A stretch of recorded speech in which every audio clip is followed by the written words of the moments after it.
Perhaps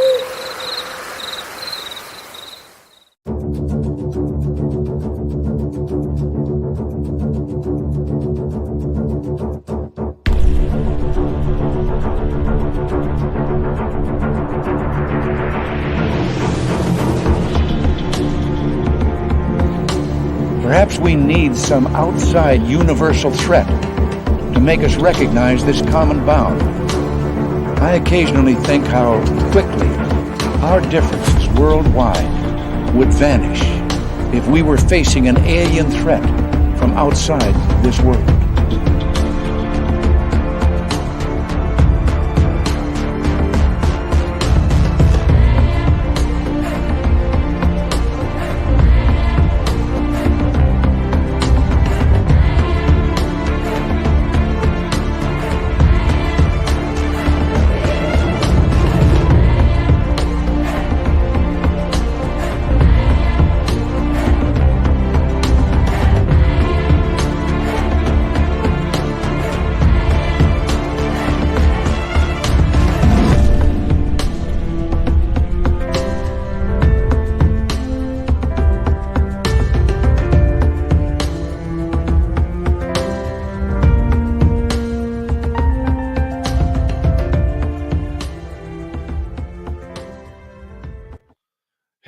Welcome to Spaced Out Radio tonight. How y'all doing? My name is Dave Scott. I am back after a night of partying in Vancouver, and what a night it was. Thank you for letting me take a night off to hang out with my boy, take him to his first rock concert. Oh, God, what the memories that were created last night. I'll tell you more about them during the show. Varla Ventura is here tonight. Her teeth are looking excellent, as per usual. Dirty Filth with the art. But before we bring them on, let's get right to everybody in the chat room tonight. Magneticus with his first gold medal tonight. Roy the boy with the silver. Race fan taking home the bronze. Smithy is here. Thank you, Smithy, for kicking off the super chat.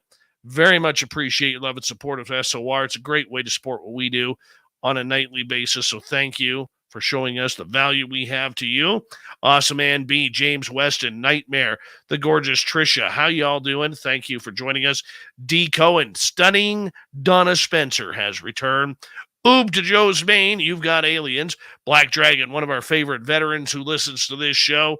How you doing, buddy? Good to have you here. And, yeah, we appreciate everything you did with your service in the United States Marine Corps. Huckleberry Charles, good to see you. And GTO Dave, good to have you back. The gorgeous Dirt Road is here. She'll be signing autographs after the show. Line up to the left of the studio, if you don't mind, to the left of the studio. Hallie, how you doing, buddy? Good to have you back. And there's Dirty Filth. The lovely Suzanne is here. She'll be signing autographs after the show as well. Line up to the right of the studio, to the right of the studio. Awesome Man Palmer, good to see you. NoCal, nice to have you back. As we continue on with Roll Call Fab 22, the gorgeous Kathy Evans. How you doing? Another great veteran, Dennis Zuniga, is here. Good to have you here, Dennis. Thank you for coming on in. And who else is here? Let's take a look. There's Bigfoot Michigan Rob. What kind of, or what color bandana are you wearing tonight, Rob? Please let us know. Deborah Lucas, welcome to SOR Chat. Thank you for joining us. As we continue on with Roll Call here. Asteroid, good to see you. And, oh, there's Doug Shelby. The Doug Shelby is here, everyone. The show can officially begin. A Muse, Noble Patrick. Hey, the gorgeous Vixen Doe has returned. And there's Stunning Samantha Hazelwood Gray. Jose, how you doing, buddy? Digger Dog. Angela G, welcome to SOR Chat. And who else? There's the lovely Jenny White Bear. Good to see you. Thank you for joining us. As we continue on with Roll Call here. Let's see who else is joining us here. Latro, nice to have you back. And SJ, good to see you. Dim to Dim is here, one of my favorite names on YouTube. Michael Fontaine, Mark Ellens, good to see you. Thank you for joining us. As we continue on with Roll Call, there's the gorgeous Cryptid Huntress. I think I sent you a message about the roundtable tomorrow night, Jessica. Please let me know if you're available. Let's see here. Digger Dog. Cecil, nice to see you. Andy, YTT, how you doing? And who else is here? Let's take a look. We got to start the radio side here. Hold on. Downshift, nice to have you back. And I think we're caught up so far. Oh, there's Delta Tesser Cat. Nice to see you. And yeah, what a night. I'm still buzzing from last night. Still got the ringing in my ears. Oh, yeah, it was Avatar Country last night. It was a beautiful thing. Very beautiful. And yeah, I'm going to play a video for you guys later on in the show. It was amazing. Amazing. We got 30 seconds here before we're going to launch. My voice is still a little screwed up, but that's okay. We will make it through, as we always do, because that's what we do here on SOR. Raz, nice to see you. Yes, I do eat flies when they fly into my mouth, damn it. All right, we got 5 seconds. Super Chat is open. You can shop at our Spaced Out Radio store at our website. Otherwise, for all of you out there, horns up. Let's rock.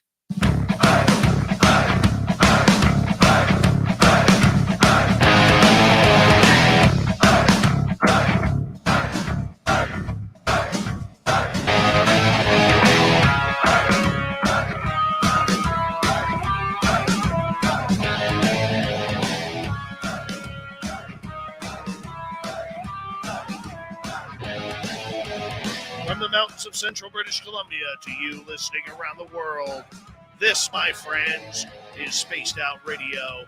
I am your host, Dave Scott, sitting in the captain's chair of SOR headquarters. We welcome you to tonight's show on our terrestrial affiliates around North America, digitally on Odyssey Radio, TalkStream Live, and KPNL. All of our archives are free. Join us at youtube.com/Spaced Out Radio. Do old Davey the favor, hit that subscribe button. You can follow us on Twitter at Spaced Out Radio, Instagram at Spaced Out Radio Show, and on TikTok at Spaced Out Radio. Our website is spacedoutradio.com. We have a plethora of features for you. Rock out to Bumblefoot, read Shirkypoo's Newswire. Check out our swag as well. Tonight's show is brought to you by Chive Charities. Help make the world 10% happier by visiting Chive Charities today. You can find them on our website. We got a hell of a show for you tonight as Varla Ventura is here again with Our Cryptid World. We're going to get into some paranormal chatter with her. Then in hour number 3, we will have Swamp Dweller coming in with another spooky story. Super Duke from World Bigfoot Radio is here for another cryptid report. I got the Dave 101. And of course, Shirkypoo has the news. Varla Ventura, author extraordinaire, the queen of the dark cryptids, is here for her monthly segment that we call Our Cryptid World. Varla is an accomplished author whose books can be found in any major bookstore across North America and the world as she seeks to find answers to some of the strangest, weirdest, and darkest creatures that lurk our planet. Now, Varla, who is absolutely amazing and brilliant, tonight is taking us on a paranormal journey. We're going to get into ghosts. We're going to get into hauntings. Maybe a little Ouija board, maybe a little poltergeist activity, maybe a little shadow people that seem to be lurking in the corners of the house. And yeah, she is just amazing. Her website, varlaventura.net. If you want to check it on out, there she is, Varla Ventura. It's always a pleasure to have you back on Spaced Out Radio. How you doing? I'm wonderful. Thank you. I'm so happy to be here. Love being here. Missed you. I know. You know, I apologize that my voice is a little bit scratchy tonight. But for the audience who doesn't know, last night I drove down with the family down to Vancouver, which is about 5.5 hours south, because one of the birthday presents that I got for my son last month, who turned 9, was tickets to one of his favorite bands. He had never been to a rock concert, literally since he was in the womb. Yeah. So going back to November 8th, 2012, my partner and I went and saw Guns N' Roses at the Hard Rock Hotel in Las Vegas. Second time seeing Bumblefoot play with them at that point. We didn't know we were pregnant until the day after the concert, when Mrs. SOR decides that she's going to order up pineapple juice in the morning instead of coffee. Right? So that's when I knew. That's totally when I knew. So he was in the womb for that concert, but, you know, he hadn't been to one with his eyes open. Okay. So one of his favorite bands is a Swedish metal band, because my kid's a little metalhead, named Avatar. And they had two opening bands, one from Vancouver called I Monolith. I'd never heard of them until last night. Those guys were seriously good. Seriously good. And then it was followed up by a metal band called Light the Torch. And so I got to tell you this story because this is kind of cool. We were sitting in the general admission stands for the first little bit. And then my son couldn't see anything because all the tall people, you know, all the adults were kind of standing up in front of him. So he barely saw the first band. So after the first band, when we're getting ready for Light the Torch, we convinced him, come on, let's go stand up by the stage. So, you know, there is no seating. It's general admission. Everybody's kind of crowding the floor. It wasn't too bad at all. Lots of room. And this gentleman and his girlfriend, they're behind us. And they're like, hey, man, it's so cool that you brought your kid here. I'm like, yeah. I said he loves Avatar and, you know, he's a little metalhead. And he's like, hey, do you mind if I give your son a gift? I said, sure. So he pulls out a drumstick that was thrown into the crowd from the first band and gave that to my boy. And my boy was like, really? I can have this? I'm like, yeah, it's okay. You can have that. He was very thankful. And so we kind of moved into where we're like row number 2, right in front of the stage, or you know, they put that fencing up, that gate up.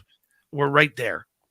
And about 5 minutes before the concert, this big dude, you know, like about 6'2", 270, big dude.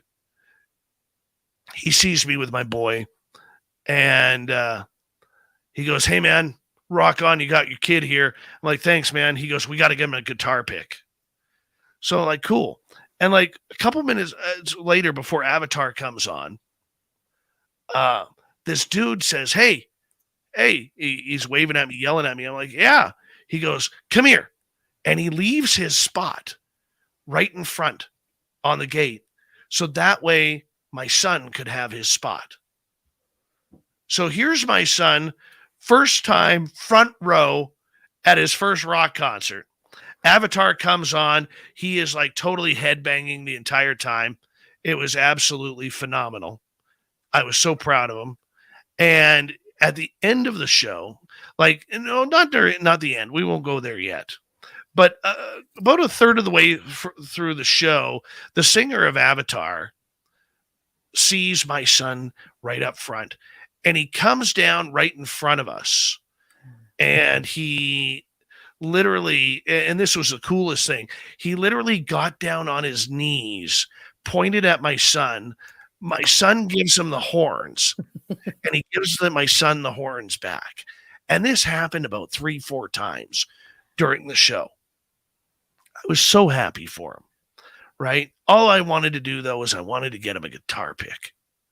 So the guitarist named Tim Orstrom, who was playing right in front of my boy the entire time, all right, at the end of the show, Tim actually gets down after they do their bowing to the crowd and everything. He gets down on a knee.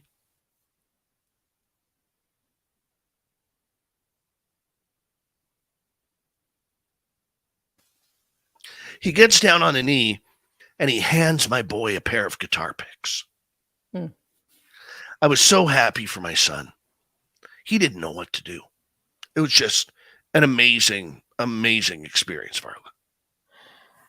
So what did your son say anything afterwards, or was he just kind of awestruck? Just kind of, you know, not even sure what to say, because I think that's such a powerful experience. It kind of leaves you, you know, can leave you speechless, especially if you're 9. He was so tired.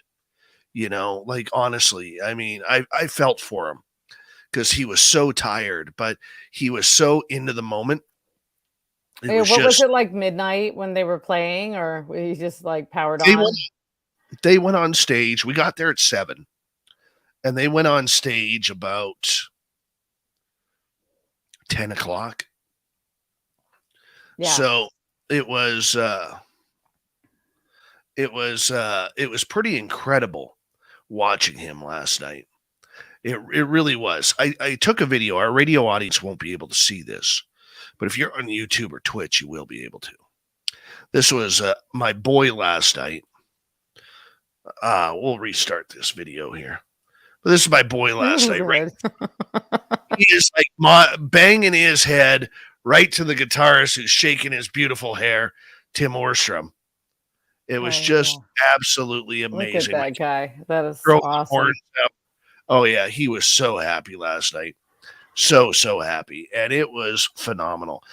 Just the fact, I talked to our music guy Ron Bumblefoot Thal of Sons of Apollo, formerly of Guns N' Roses, beforehand, before a few days before the concert. And I'm like, dude, do you know these guys? Because I really wanted to get him a pick. I didn't know if we'd get up front or whatever.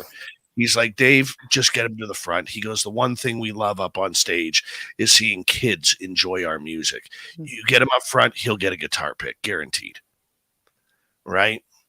And sure enough, man, the guitarist Tim Orstrom from Avatar, what a great dude. And just rocking with my kid there. So great. Oh yeah, it was fantastic.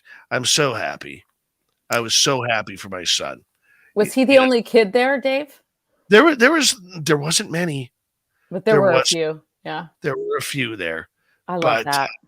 yeah, Love it was one of those moments that I will remember for a long time. And my partner and I, we were like, you know what? Like we were talking about it this morning, and even talking about when we got home about an hour and a half before showtime here. Literally, I'm running on fumes. But we were talking about it, and it was just the perfect experience for him. And in life, Varla, we get so few perfect experiences, or what we would generalize as perfect experiences. And I wouldn't trade what happened last night for the world. It was absolutely amazing. Absolutely amazing. Yeah, that's very true about perfect experiences. And also, I mean, I've, as you have, I've been to many, many concerts, and they're not, they kind of run the spectrum from, people being like rude and pushy to get up front and protective of their space. I've definitely experienced that a lot. But just like to have a kid there and just kind of like create this magical space, and just kind of like makes everyone around realize like what impact music has, and what just that he was so welcomed. I think that's the other key, is that he was really brought into it, and really felt like he was part of it. Like he was important to the band, and they were important to him. And that's a big feeling that, there's not, you can't give that to your kid. All you can give him is the experience, and he got that from it. And you know what? I will say this about the heavy metal community. The heavy metal community over the last 20 years, 25 years has really been dying. You don't, outside of the big name bands, you don't hear a lot of them on radio, a lot of rock and roll on radio anymore, unless you're listening to a rock station or you're on Sirius XM, but everything has gone to hip hop and to rap and to EDM and dance music. And not that there's anything wrong with those genres, not at all, but rock has really taken the biggest hit in music over the last 25 years. And a lot of people feel it's a dying form of music. And I hope to God it isn't, but it doesn't get the airplay that it used to. Yeah. Say back in the 70s or the 80s hair metal days, right? Mhm, And mhm. but the fact that, the one thing I will say about this, you go to a hip hop concert or you go to uh, a pop concert, whether it's, Justin Bieber or Ariana Grande or somebody like that, everybody, because that's the way they are, and we've been to those types of concerts before where there's a little bit of attitude, like don't butt it into my area, don't do this, don't do that. Well, and people also spend, a couple $100 to get in those concerts, so they're like, quote unquote, trying to get their money's worth. And I've definitely been in bigger venues where everyone's so focused on like trying to keep that space, and they totally miss out on the concert. Oh yeah. I spent a good portion of my youth in mosh pits, I won't lie. That's Yeah. probably why I have back problems. But I fractured something in there. But man, it's so great when you fall and the whole, 10 arms pick you up. It's really a great feeling. But I was wondering too, like I actually haven't been to a concert that other than like a couple of outdoor kind of festival things, random things. I haven't been to a concert post, pandemic and everybody just being so deprived. And I wonder too, like, or maybe this is just the romantic, you know, um, optimist in me, but I'd like to think that going to these concerts now have become a little bit more precious because we weren't able to do them for so long. And I just remember thinking like mid 2020, that all I wanted was to just be in like a smoky, crowded, just shoved in near the stage, just waiting for your artist to come on, and kind of like laughing and talking to the people around you and having drinks. I just wanted that like complete. Not that I wanted to be crushed or anything, but just like that. I don't know. There's that kind of magic, like what your son experienced, where when it's Yeah. good, it's really, really good. So It was amazing. yeah. And once again, thank you to Avatar and their guitarist Tim Horstrom for With making his just beautiful hair. he's got fantastic hair. He has fantastic hair. And you know what? Not only does he have some of the best hair in rock and roll, but he's got just a beautiful, thick lip blade mustache. You know, it sticks out about an inch from his face. It's just powerful mustache. Nice. Love it. But it was just everybody we talked to, from when we were waiting in line to get in, to security, to the t-shirt dude who sold my son his first concert shirt, you know, Yay. and to everybody who seemed like I had people coming up to me, just complete strangers. Man, this is awesome that you brought your son to this concert. We'll take care of him. We'll make sure everything. Like I had about 20 people come up to me and just say, "Hey, let's make this your kid's first concert." Yeah, man. Hey, man, let's make sure it's a good one for him. Congratulations on bringing him. That's the That's heavy metal. so awesome, Dave. That's like, The heavy yeah. metal community right there. No, so Amazing. yeah, I just wanted to get that out. I know we're supposed to be talking paranormal and everything, but that was an important night for me. So I'm going to brag a little bit on that. You should brag. And I think there's a couple of questions that we want to ask. One is, were you headbanging? Oh, hell yes. And Of were course. you able to keep up with your son headbanging? No. Does your neck hurt? No, my Do neck you need a doesn't hurt. massage? I do need a massage. I do need a massage, but I will tell you, I was too busy watching him. Yeah, yeah, I yeah. got some great photos, and I'll share some of those photos a little bit later. Um, but like I said, it was just one of those. I teared up afterwards when he got the guitar picks. I Yeah. teared up afterwards because I just wanted to see him have that moment. Yeah, yeah, and he got it. He got And it. He got it because, like, well, Bumblefoot called it, right? Yes. Bumblefoot totally called it, and I tagged him in the post today when I put the video up of him handbagging, and Bumblefoot just loves it. Just loves it. Just classy, and it was an amazing time. And yeah, I'm getting a little emotional just even talking about it. I mean, it's great. And music is such a fundamental, I mean, I don't know for everyone in the world, but certainly for most of us, some kind of music has been so influential in our lives and kind of creating, who we are as people. I mean, it's that background. It's the reason that there's soundtracks to movies, because it invokes such an emotional response, and it really helps with memory. So to have that, I mean, it'd be really cool to just talk to him in a couple years about it and get his like impressions of it, because I know, like, I definitely know certainly with my son, like right after we have an experience, it's like he doesn't necessarily want to talk about it a lot, but I don't think to a few concerts, but not lately, like not in the last couple of years. We haven't gone to any, and he's definitely gotten much more conscious about music. He's playing music, he's composing music, he's like, really. So I think it's like critical to bring them somewhere, and it's very heartening to hear that you brought your son and you had like such a great experience with it. It's just awesome. Yeah, I mean, we got 2.5 minutes left before we have to go to break. So that, I apologize, Varla, for taking up a bunch of that time. No way. This is awesome. We're all so happy for you and your son, especially.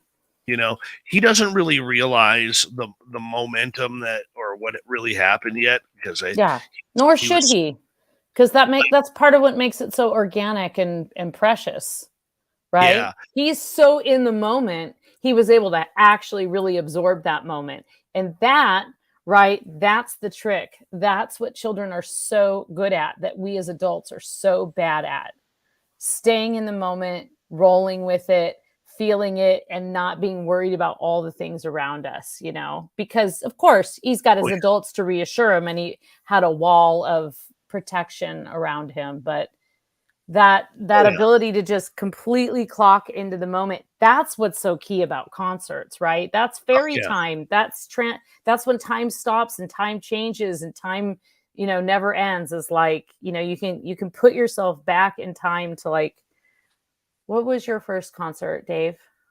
My first concert was March of 1989, Skid Row opening up for Aerosmith. Wow. And it doesn't matter how old you are, but yeah. I was 17.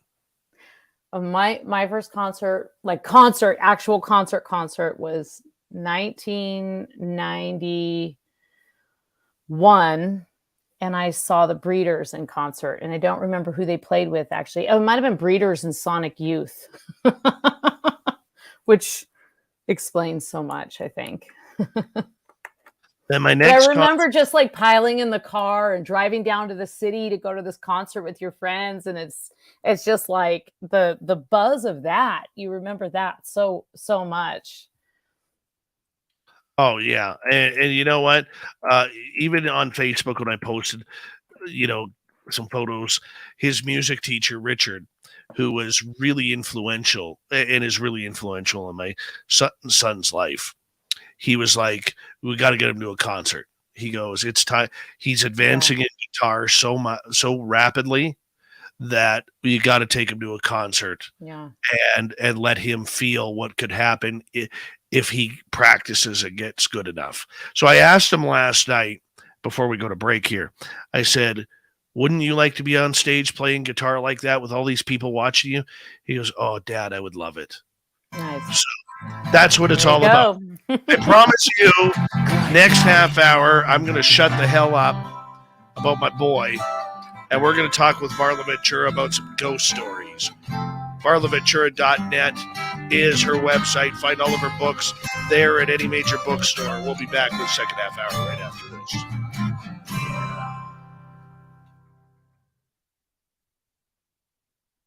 All right, we're clear. Yeah, you've totally inspired me. Now I want to find a concert I can take my son to. One of the problems that I run into here though is a lot of the venues are 18 and up. So it's hard Yeah. to find an all ages venue that does like night concerts, I mean, there's plenty of like kind of classical and things like that, but other than like outdoor festivals, it's kind of hard to find a show that's under, all ages.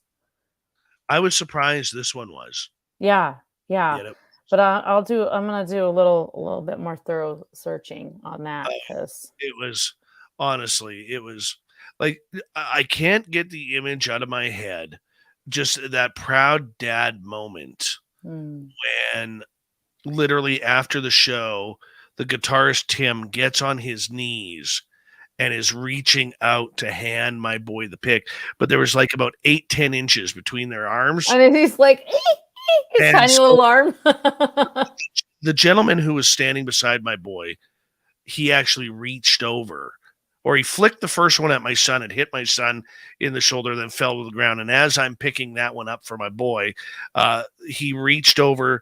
The guy beside my son reached over, grabbed it from him, and then gave it right to my boy. Nice, Because nice. it was Yeah, him, right? because it was And obviously for him. yeah, so he got 2 picks, and uh just Sweet. the look on Tim Orstrom's face, just at my son's level, just staring at him, giving him like the horns and a thumbs up and like you could see him say, "Thank you for coming." And I didn't get my phone out fast enough to record it. I Yeah. wish I'd Except recorded. that was like but you were probably just like so also in awe of the moment.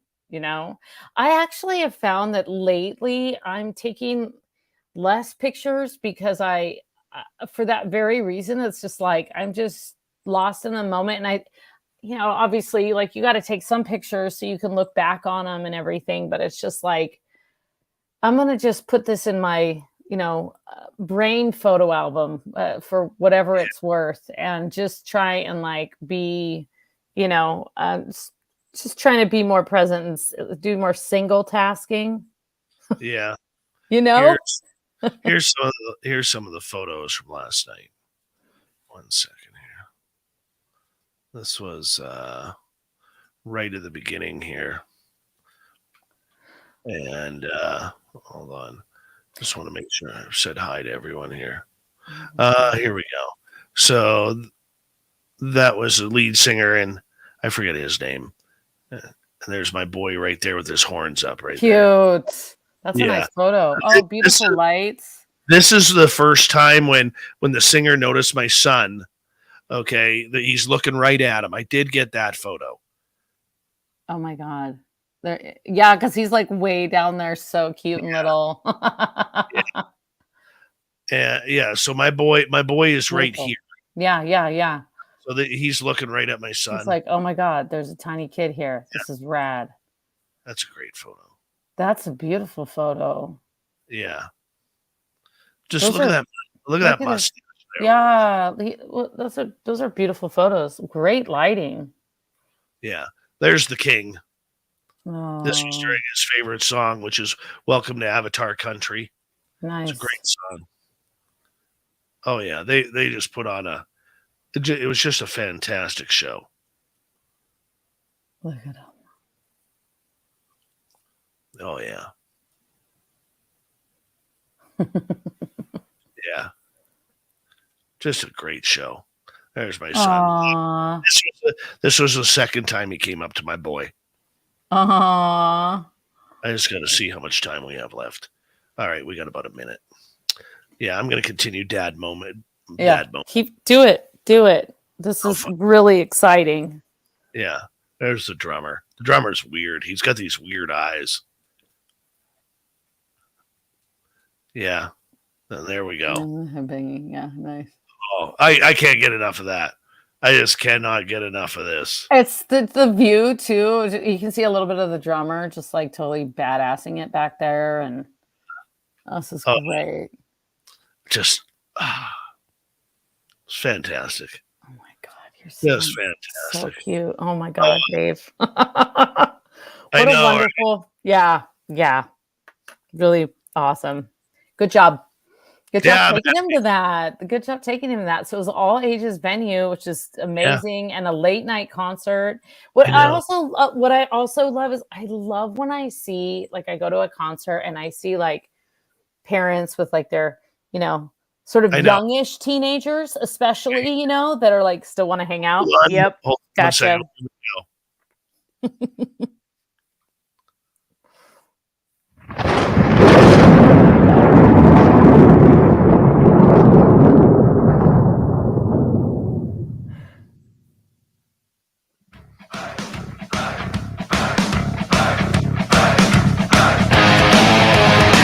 Second half hour of Spaced Out Radio is now underway. My name is Dave Scott.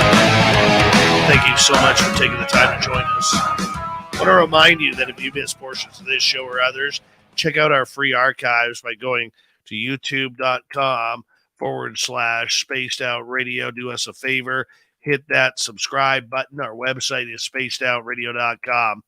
We have a plethora of features for you. Rock out to Bumblefoot, read Shirkypoo's Newswire. Check out our swag as well. Follow us on Twitter at Spaced Out Radio, Instagram at Spaced Out Radio Show, and on TikTok at Spaced Out Radio. We continue on tonight with Varla Ventura and her Cryptid World, as Varla comes in once a month near the end of each month to talk about the monsters that are among us. She's one of the top cryptid writers in the world. You can find all of her books at any major bookstore or online at varlaventura.net. Varla, we're getting into some ghosts tonight. Why do you want to go down the ghostly road? This is rare for you. Well, I love ghosts. And I actually had an experience in my house for the first time. I've lived here for about 6 years. I've had a couple of things, when I first moved in here, it was just a very different style of house. I think I was very used to like apartment living. And so I expected to hear more sounds of like neighbors and such, but it's a house. So I'm hearing the sounds of the house. So it took some getting used to. But I had this really cool and still like, I'm not quite sure what to make of it. But so a friend of mine came to visit. She's my best friend we've known each other since high school. We've remained friends. We've planned long trips together, and she's my friend. We're trying to go to Scotland together. This is the third or fourth year we've been planning it. And, we've just stayed in touch over the years, even though we haven't always, for a while we lived together, and then we lived in the same, lived in San Francisco, and then we lived in Amsterdam together. And anyway, we've been around the world and back, and, seen our lives change and such. And anyway, so she came to visit, and she brought her younger daughter, who is a teenager, and they're staying in the house. And so I woke up, and it was probably, actually, I think I even looked at my phone. So I feel like it was like 4 a.m. And that's not particularly unusual for me. I'm a sort of a fitful sleeper, and I wake up a lot. But I woke up, and as I was like, just I kind of looked at my watch. And for some reason, I want to say it was like 4:13. That number flashes in my head. And I start hearing this woman's voice. And it sounds to me, what it sounded like to me was my friend reassuring her daughter. So my house is kind of a split level. So I was in like the bedroom above the daughter, but my friend was in the other room, kind of like diagonally. And it's actually pretty hard to hear things upstairs when you're down here. That's why this is my studio down here, because, I can stay up till, 3 a.m. talking to you, and it's not, my kid can still sleep upstairs. So anyway, I wake up, and I hear this woman's voice, and she's saying, it's okay. It's okay. It's okay. Like over and over again. And what it sounds like to me is my friend's daughter, for some reason, woke up upset, and my friend is reassuring her.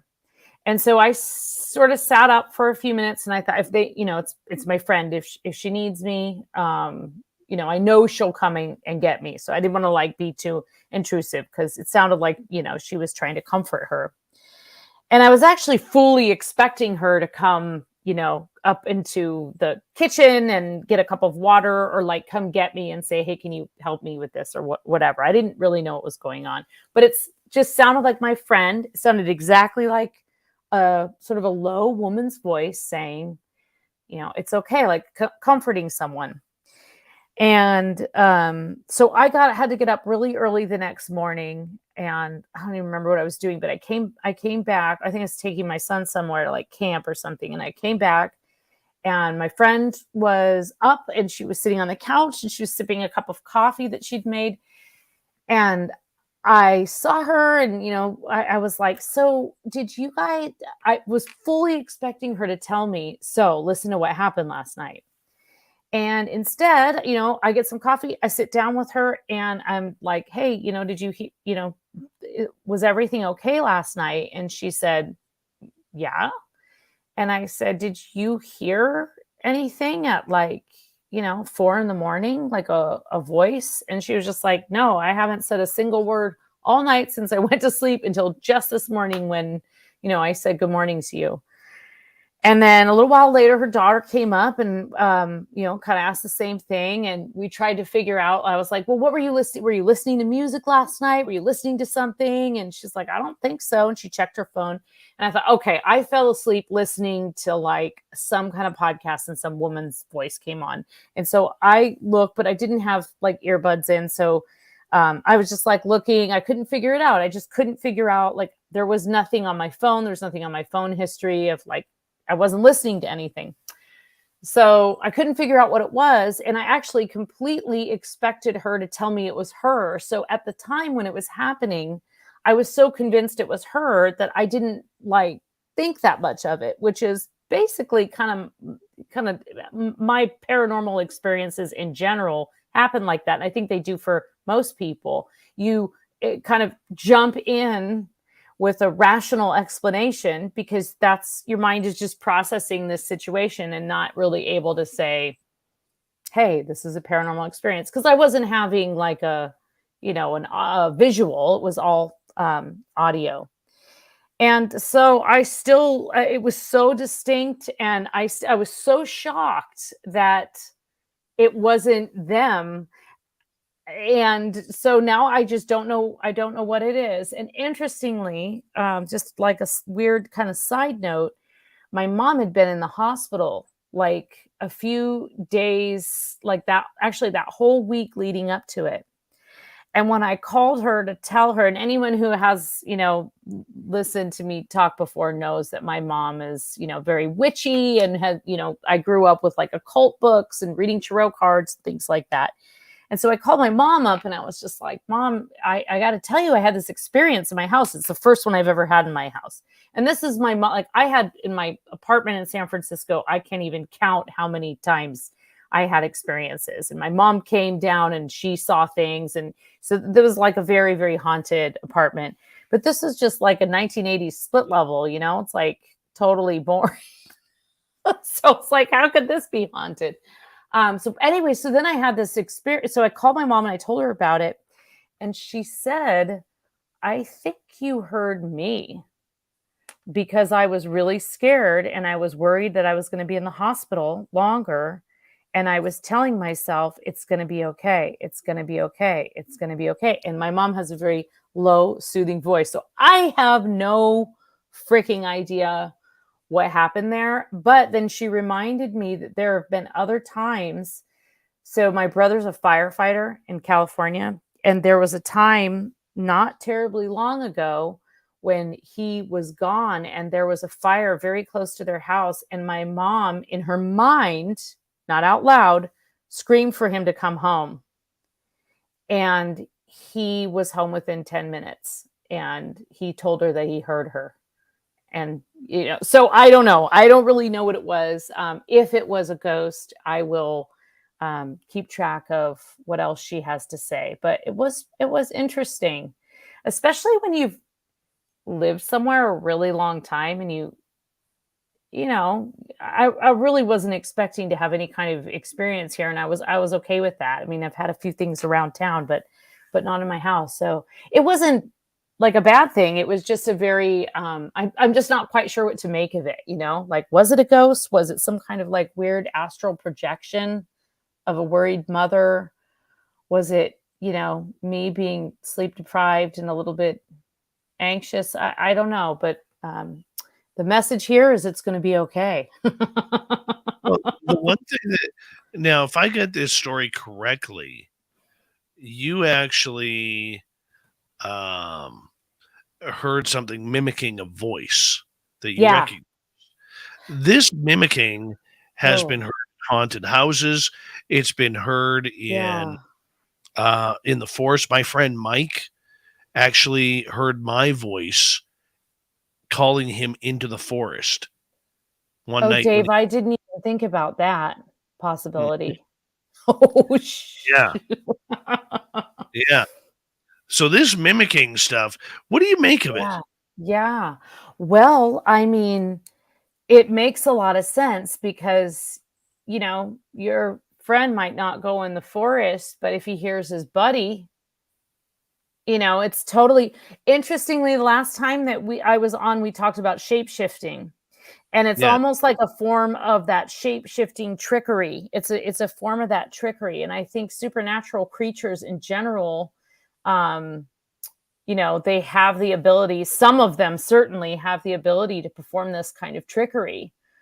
So they can, convince you that there's someone else. It's actually happens, I think the most common time that happens for people in general, the general public, um, the general public that uses the Ouija board, I should say. So our general public, right? The spaced out crowd, the midnight listeners, because you do get a lot of mimicry with the Ouija board, right? Like that's the whole fear, is that what you're talking to isn't actually what you're talking to. Um, so a lot of people, cringe at the idea of a Ouija board, and I think that that's one of the reasons, because unless you're very adept, which most people who are just like sitting around, sticking their fingers on a plastic planchette aren't necessarily, um, initiated in the higher path of psychic arts, right? no, I fully agree with you. But one of the things that I find very, very freaky about Yeah. this mimicking is it's so easy for somebody to follow through with what is going on. You know what I'm saying? Like it would be Mm-hmm. nothing. Like if I heard my son's voice out in the forest, You'd go. I would that first inclination is I got to find my boy. Where is he? Until it clicks in that he's not with me or he's right beside me. Yeah. Because this whole David Politis thing of kids and people going missing out in the forest. Like when I'm out in the forest with my boy, he's never more than 10 feet away Oh from me yeah. Oh or yeah. something else, right? Yeah. So Yeah. it's kind of scary. It's It's almost really like scary. Actually, I did not even think of the mimicry aspect of that, because it really did sound like her voice. right. I mean, that's what I thought it was. So much so to the point that I felt like something was going on and I didn't want to interrupt, but that, I knew she would come and talk to me if she needed me. And I just assumed we would go for a walk and she would tell me what happened the next day. Right. So I really, um, yeah, yeah, I didn't really think about that, but that is a well, I don't know if it's super common of a phenomenon, but it's certainly a reported and occurring phenomenon to hear the voice of, someone that shouldn't be there, but that you would go after. So that's Well, why you need a safe word. well, with my buddy Mike, I remember, he got the hell out of there. He was freaked out because he was the only one there. He knew that I was at home preparing for the radio show. He knew I was at work. And, because it happened around 7:45, and I get into my studio at 7:30 Pacific time. And so, I mean, he says it's very rare. Like, if you knew Mike, nothing scares this guy. But hearing my voice in the forest, asking him to come in and help him, or for him to come into the forest and help me. Yeah, asking. I'm not there. That is right. Right. That is right out of the whole David Paulides thing, the missing 411. And I've told Mike many a times, and we still talk about it frequently. I said, you know what? I said, I don't think if you would have followed that voice in, I said, I don't think we would have ever seen you again. I really don't believe that. I don't think he could have escaped that. Yeah. Well, now that you say that, there was actually one other time to say breakfast for dinner. That's a safe word. No. I would sooner follow the voice in than eat breakfast food for dinner. So, yeah, there was actually another time, and it was several years before, and it actually really freaked me out because I was, home and sleeping, and about 3 or 4 in the morning, I woke up because it sounded like someone was calling my name, standing outside my window, as if someone was on my lawn saying my name. And it woke me up. And then my first thought was like, oh, I was just dreaming. And then my second thought was like, is there someone out on the lawn? And my third thought was, I am not going to check. I am just not going to check, because I actually thought somebody was out there. And, I mean, it could be someone out there, it's possible, but it was definitely disconcerting. And it was in the same room that I heard it, kind of in the same area. So, yeah, if I hear your voice, then I'll definitely. Oh, I just definitely know it's wrong. but you know what? It really makes me think, Varla, that a lot of these people who do go missing, okay, have followed a mimicked voice. And whatever is mimicking them has taken them to wherever they need to go, whether it's, below Earth or inner Earth, whether it's into a portal, into a different time zone. Mm-hmm. I mean, this is the stuff that makes another dimension. Yeah. Makes my brain hurt just thinking it's like the well, it's kind of like the fairy, the idea of like falling asleep and going into the, the fairy realm or something. Like you go into this alternate time, and there's something very very tricky about it.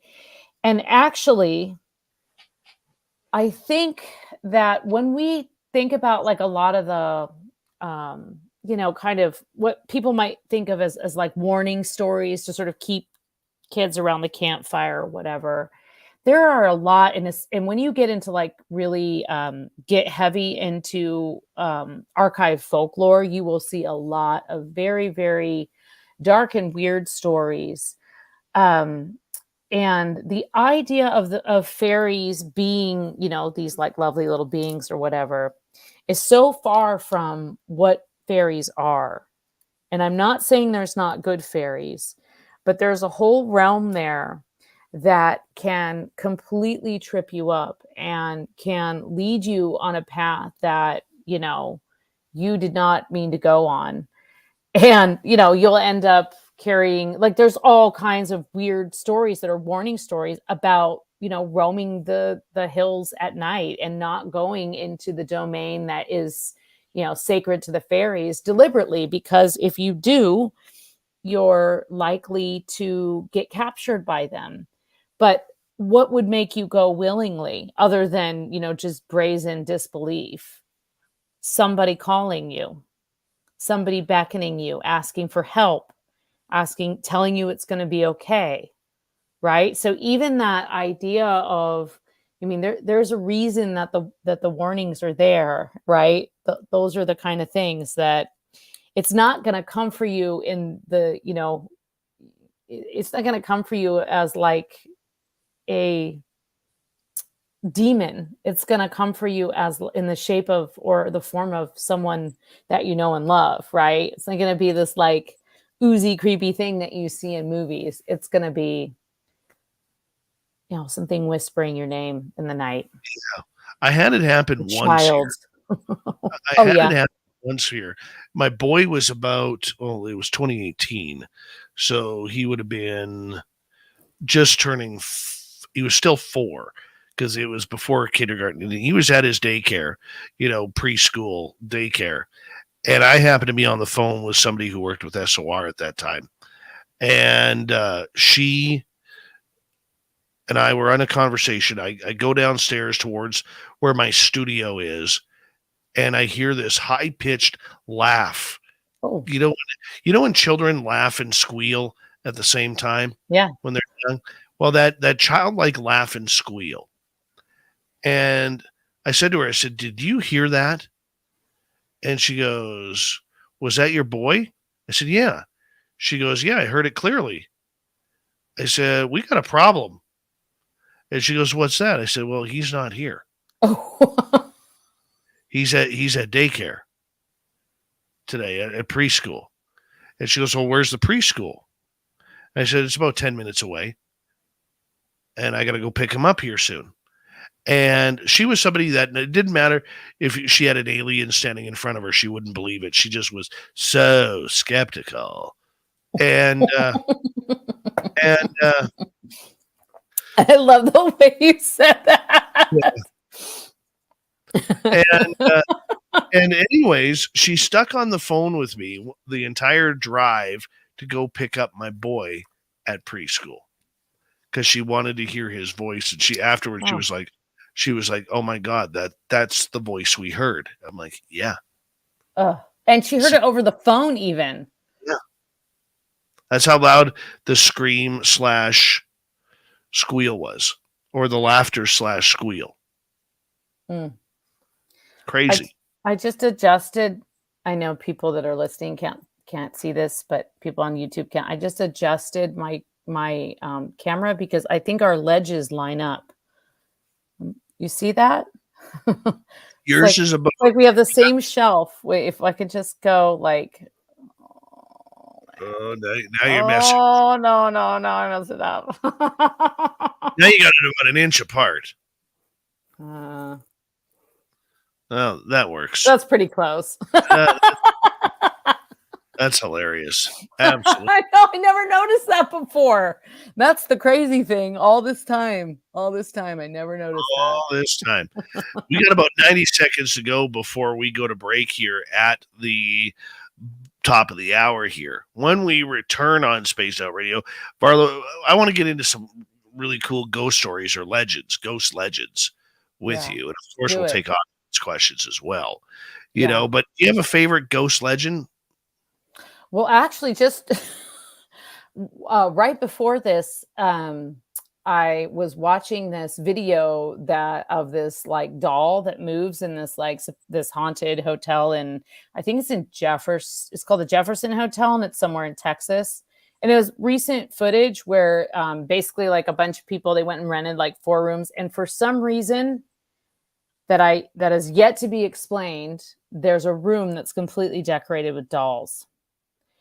And anyway, there's some footage of this doll like kind of like peeking and moving. And actually so my point is that we can talk a little bit more about that crazy footage, but Robert the doll, which is a haunted doll. And I'd heard about Robert the doll when I was like, a kid, and I was able to actually go to this museum in Key West, I guess like a few years back, and hung out with Robert the doll. And that was pretty, I took a couple pictures. So yeah, creepy. Awesome. We love it when Varla Ventura is here. She continues on with ghost stories on our cryptid world. VarlaVentura.net is her website. Stay tuned. More spooky stories with Vivacious Varla when we return on Spaced Out Radio.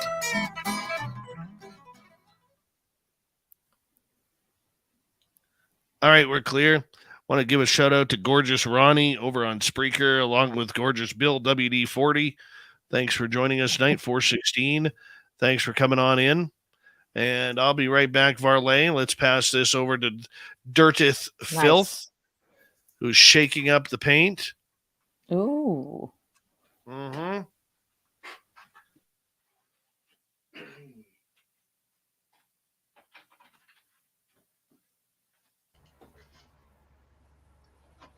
Sorry about that, Dave. I had to go grab my mic. Or my mouse. It fell off the side of my chair. Nonetheless, finishing up this wonderful drawing here. It's the portrait of the Mothman.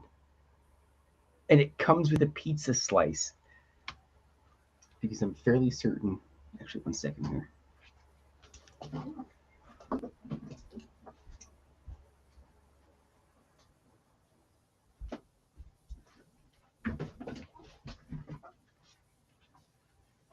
I had the fridge open because I'm melting to death. But nonetheless, Mothman with pizza slice. But he's just going for regular pizza because usually he likes Chicago deep dish because he hangs out in Chicago all the time now. So that's why he's a fan of that. He also likes the Blackhawks.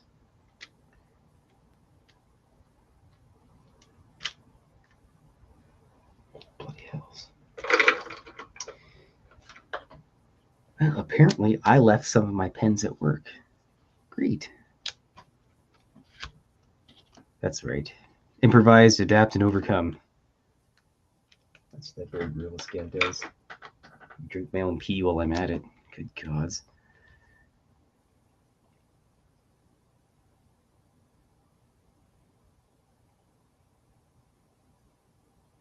So anyway, I hope everybody's having a good night. Mothman needs pizza. Yeah, he does. And Mothwoman. I drew a cartoon of them both on a pizza date before.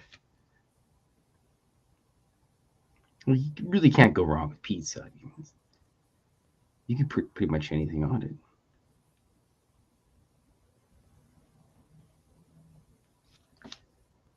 Just about everything. Some people are going to argue about pineapple, but pineapple goes on pizza because reasons I can't talk about it, which would equate to the defense of pineapple on pizza. But I'm pretty sure most people can agree that pineapple on pizza is ham and pineapple is pretty good. But pizza the next day seems to always be a little bit better than usual.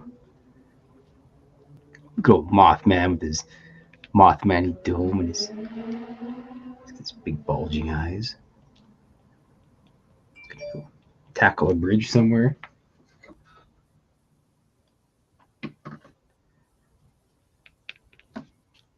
Just slop the water on, and the humidity's just through the roof. This page is still tacky and slimy. It's probably also some of the slime coming off of me as well. I don't know how people live in places where it's like 40 degrees or like 90 degrees Fahrenheit, whatever weird degrees is and such. It's just terrible. I'm going to move to Vostok in the Antarctic where it's like average summer temperatures minus 30. I'm good with that. I can deal with that. Spend all my wealth and fortunes on a good internet connection to draw cartoons and just be nice and cool all the time.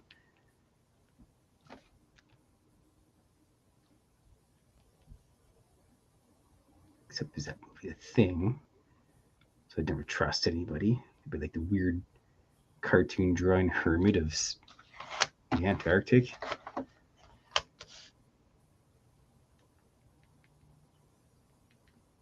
That's something to strive for in life.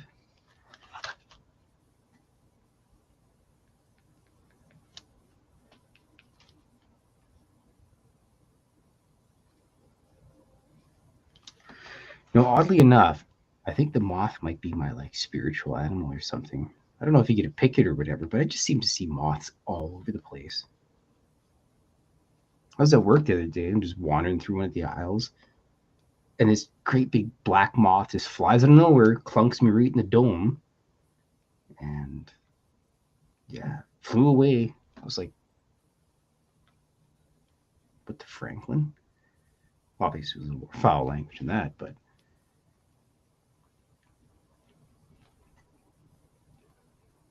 there's usually these little tiny moths floating around my house all the time. I just call them Melvins. They all look the same, and they've been here forever. They don't seem to bother my plants. My clothes are still intact.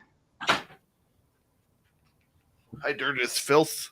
Hi, Dave. I was talking about the moths that fly around my house. Hold on, I didn't hear you. I don't have my headphones on yet.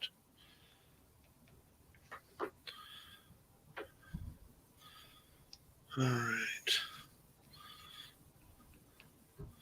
Bear with me. Bearing with Dave. All right. Very cool, dude. Very cool tonight. Little Mothman action there, eh? Well, I was explaining it. I think Mothman is like my spiritual animal, or moths at least. Of course. Because We I got see like them- anyways. Carry we on, got like Dave. 20 or about 18 seconds. Big thank you to GTO, Thomas, and Smithy for the amazing super chats. Thank you so much for the love. It's a great way to support what we do on this show. Hello, Bombshell Bomber. How are you? Thanks for joining us. And Mr. Gnome, how you doing? Here we go. You're listening to Spaced Out Radio with Dave Scott. Follow Dave on Twitter at Spaced Out Radio and on Facebook, Spaced Out Radio Show. Hour number 2 of Spaced Out Radio is now underway. Good to see you with us.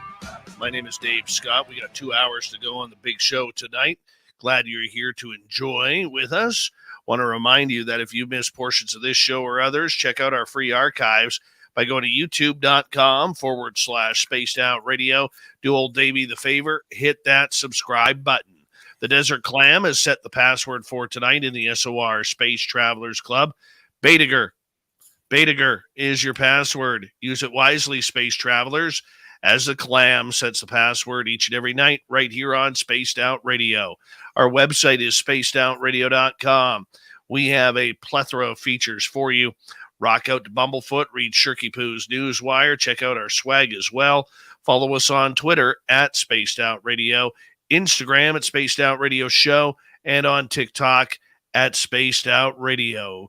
Tonight, Varla Ventura is here for our Cryptid World. She comes in near the end of each month to hang out with us and talk about all things weird and strange. You can find all of her books at any major bookstore or online at varlaventura.net.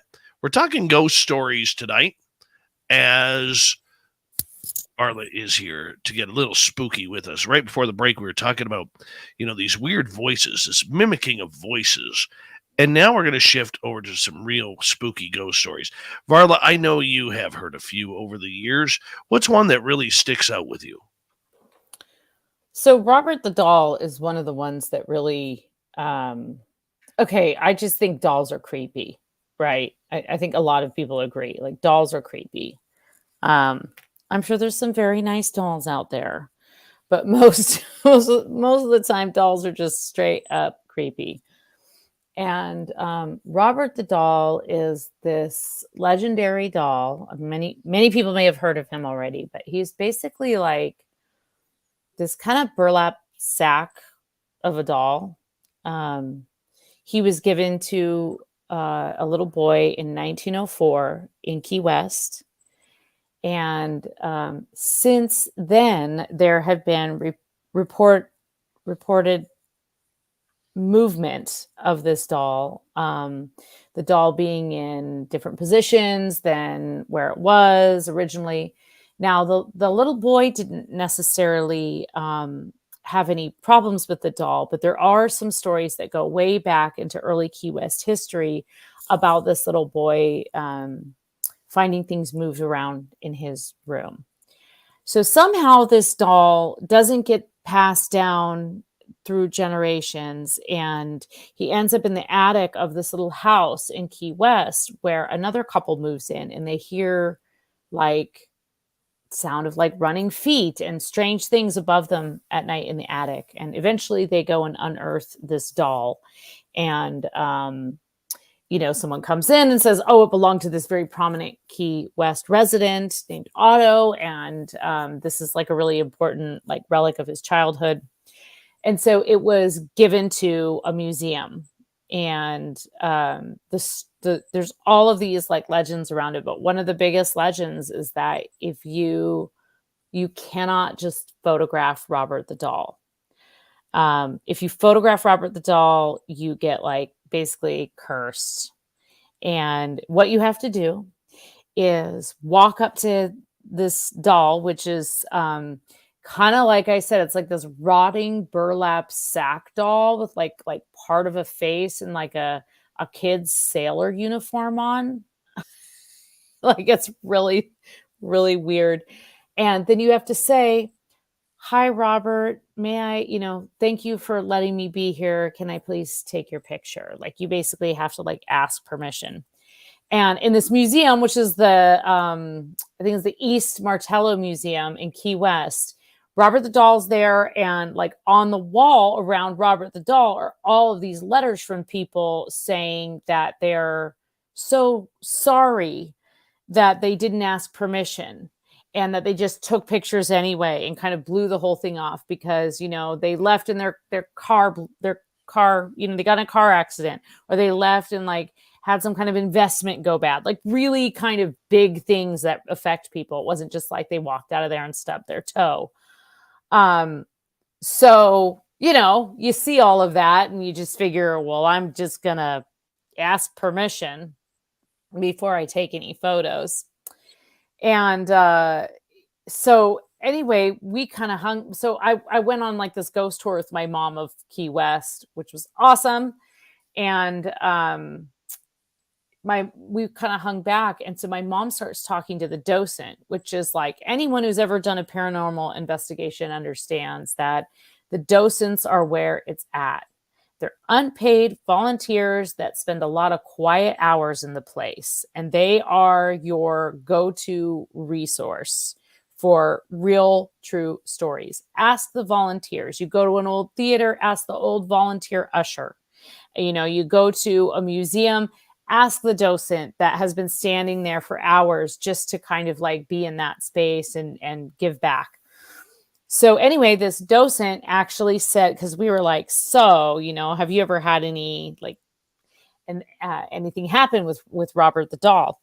And she told us several very interesting stories. She said, so Robert the doll now, or as of a couple years ago when I was there, is sitting in a tiny little chair, which is also creepy. And he's like pretty big. Like he's the size of maybe a 1-year-old.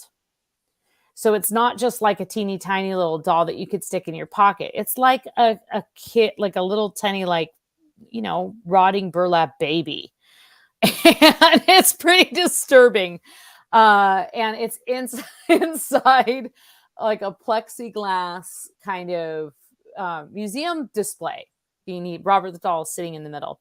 And the docent who had volunteered there for about, 6 or 7 years, told us that there had been many times that she came in and the doll was in a completely different position. And like she was the first person in there, or she was over in one corner of the museum doing a little dusting or talking to a person. And then she walked back over, especially when not a lot of people were in the museum, and Robert the doll would have moved.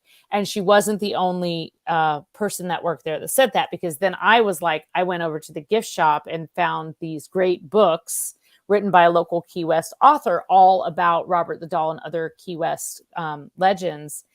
And I was talking to the girl who worked at the gift shop, and she was like, oh yeah, I don't even like walking by that doll. I feel like every time I walk by it, something's different about it. So, it just, that has always stuck in my mind. And then being able to see it in person, it's just as horrifying in person as you might imagine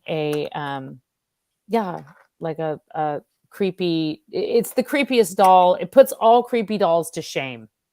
Like Chucky has nothing on this doll. Well, one of the interesting parts about Robert the doll, if I'm correct, was he is in a locked case. Yeah.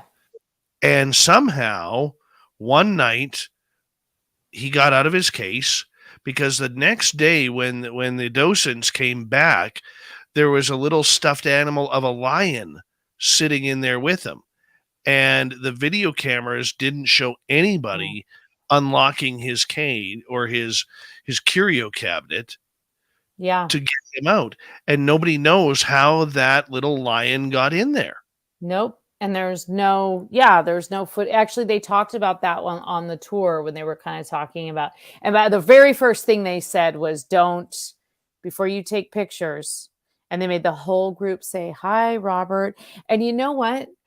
That night, my mom got a little bit of food poisoning. I shouldn't laugh. She got a little bit of food poisoning. And the first thing she said to me was like, "Do you think it was Robert the doll?" And I said, "I don't think so, Mom." Like I said, "Did you say anything to it?" Because actually I walked away. When I came back in, my mom was standing by Robert talking to him. And I was like, I don't know if you want to I don't know if you want to spend like extra time with the doll. And so she said, "Oh, Robert the doll gave me food poisoning." I'm like, "I don't think so, Mom. I think it was just a bad fish, you know."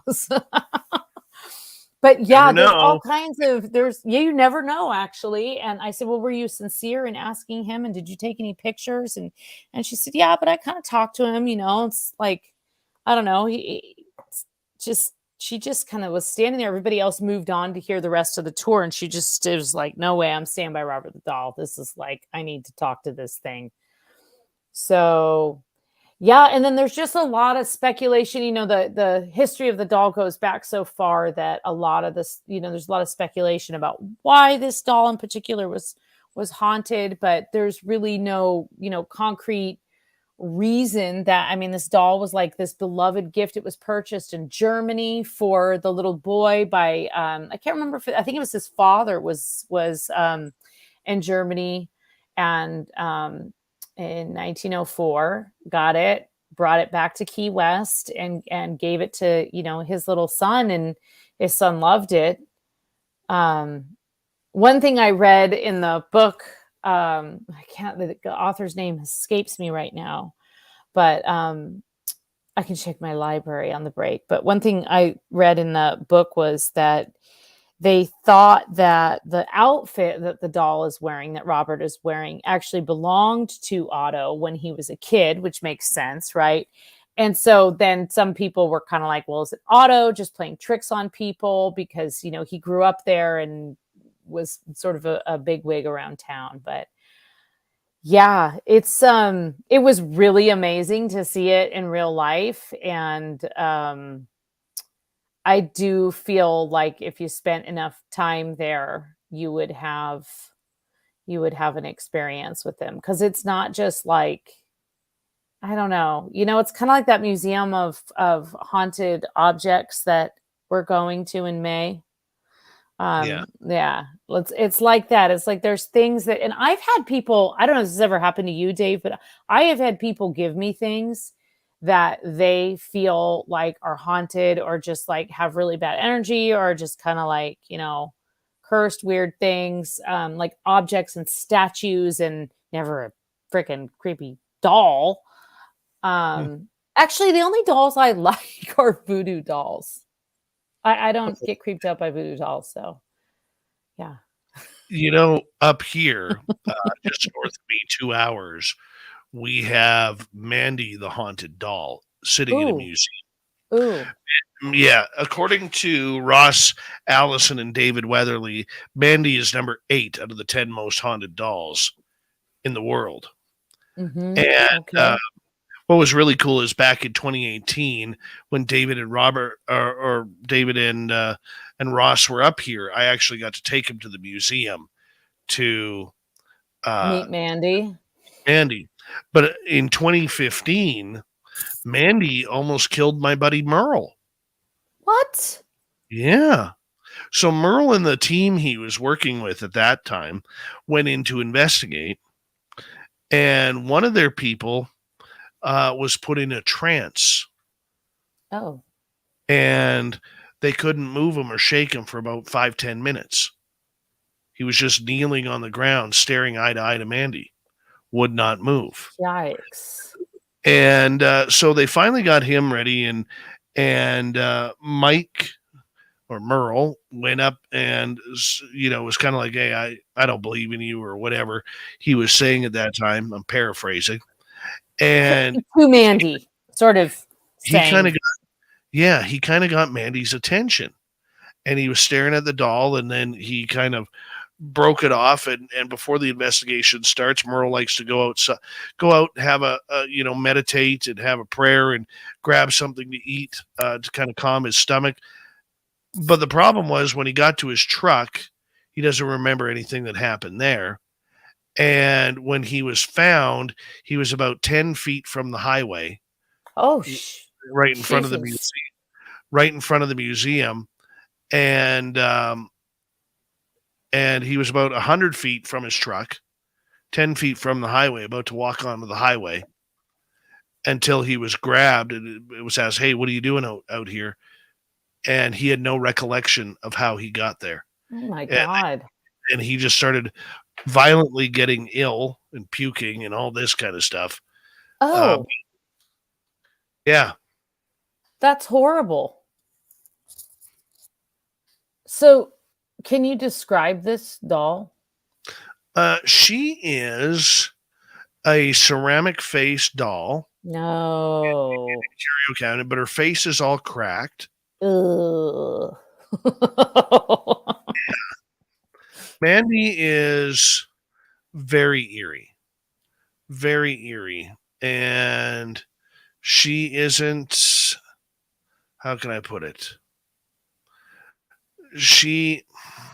It's funny because so many psychics annually go into that museum saying that they have cleared Mandy of Oh. anything demonic or cursed, and no bloody way.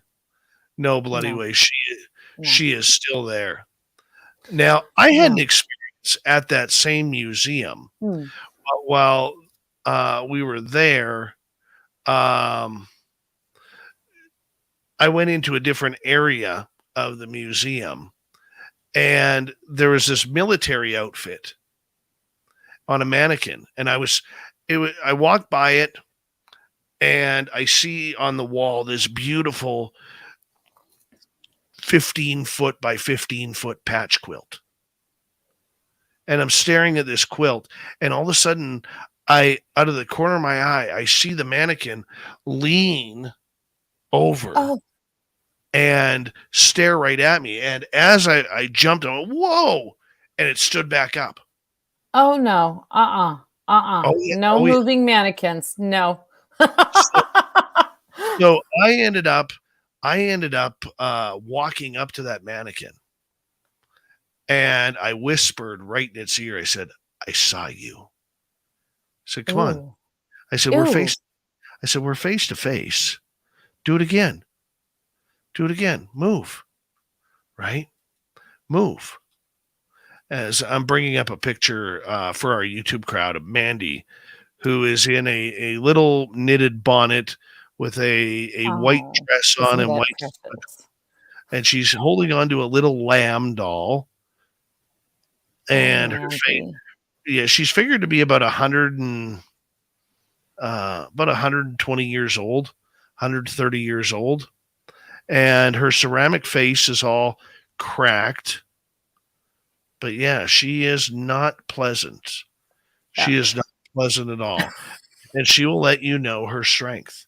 She has no problem with that. But it's funny, Merle and his team, I told them what happened at that part of the museum with me and the soldier.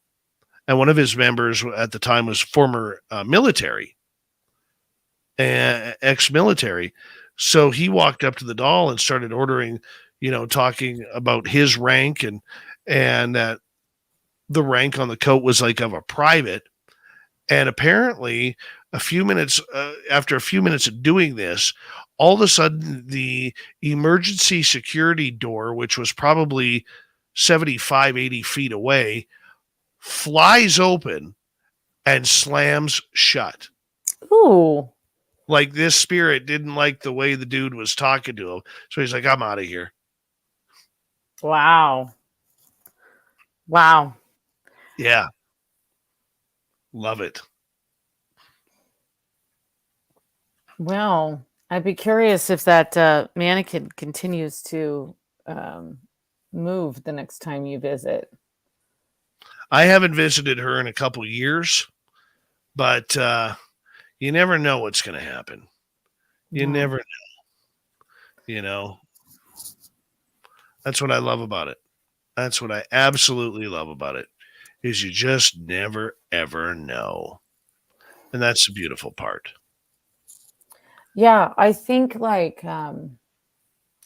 I spent the night in this place in California that's called Preston Castle. And it's in this tiny little town called Ione, which is sort of the southern part of the Sierra foothills. And it's like a kind of a not a desolate town, but it's like at the time anyway when I visited, it was like moderately thriving. Like things were like there were industry around there, but it wasn't like, as it had been back in its heyday. But it's a nice little town. And one of the things that it had is this castle. They called it Preston Castle. And it's sort of like you drive into the town and you can see this thing no matter where you go. Well, it's actually an old boys reformatory. So it's not a castle at all, right? But it's just called Preston Castle. And basically, when you drive up to it, it's missing like the top 2 floors were actually never completed. So it's like this very kind of like Hogwartsy experience where you drive up to it and there's literally like we got there at twilight and bats were flying out of the belfry, going in and out of the nothing roof. spooky about that. No, it's all going to be fine, right? And we kind of entered into this I did it with my mom and 2 of my sisters. So we kind of like planned this whole thing. We rented like a bed and breakfast. We didn't really need to because we ended up staying the night in the castle. But of course we didn't sleep because a couple people in the group did get their sleeping bags and try and like sleep. They slept in like the front room near the door. And it was just like, no, we're not sleeping. We're going to wander this place. And so you walk in and, it's everything from a horror movie. There's peeling wallpaper. There's rotting floorboards. It's enormous. There's an infirmary with, an abandoned hospital bed and one wheelchair in the corner. And it's just sort of as it was left. And what it was it was a boys' reformatory, and it was for kids like, this will kill you, Dave. It was for kids, I think, as young as 8 up to 18.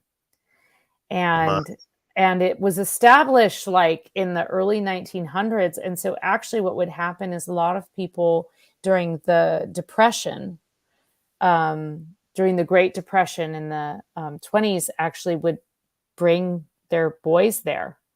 They would drop children off there because they couldn't care for them and they didn't have enough food for them. So they would drop them off, and sometimes they would come back from them and sometimes they wouldn't.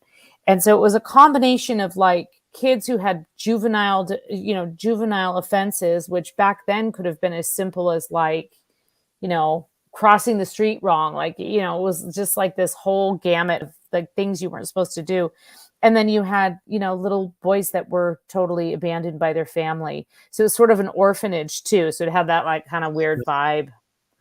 Hold that thought. Yeah. Because we're going to go to break here at the bottom of the hour. Okay. Varla Ventura continues with the paranormal chatter here on Spaced Out Radio tonight as she joins us for our Cryptid World, which happens the end of each month. Hard to believe we're already through July. Almost. Yeah, we're having a good time tonight. VarlaVentura.net. You'll find our books there at any major bookstore across North America. We'll be back with more Spaced Out Radio when we return.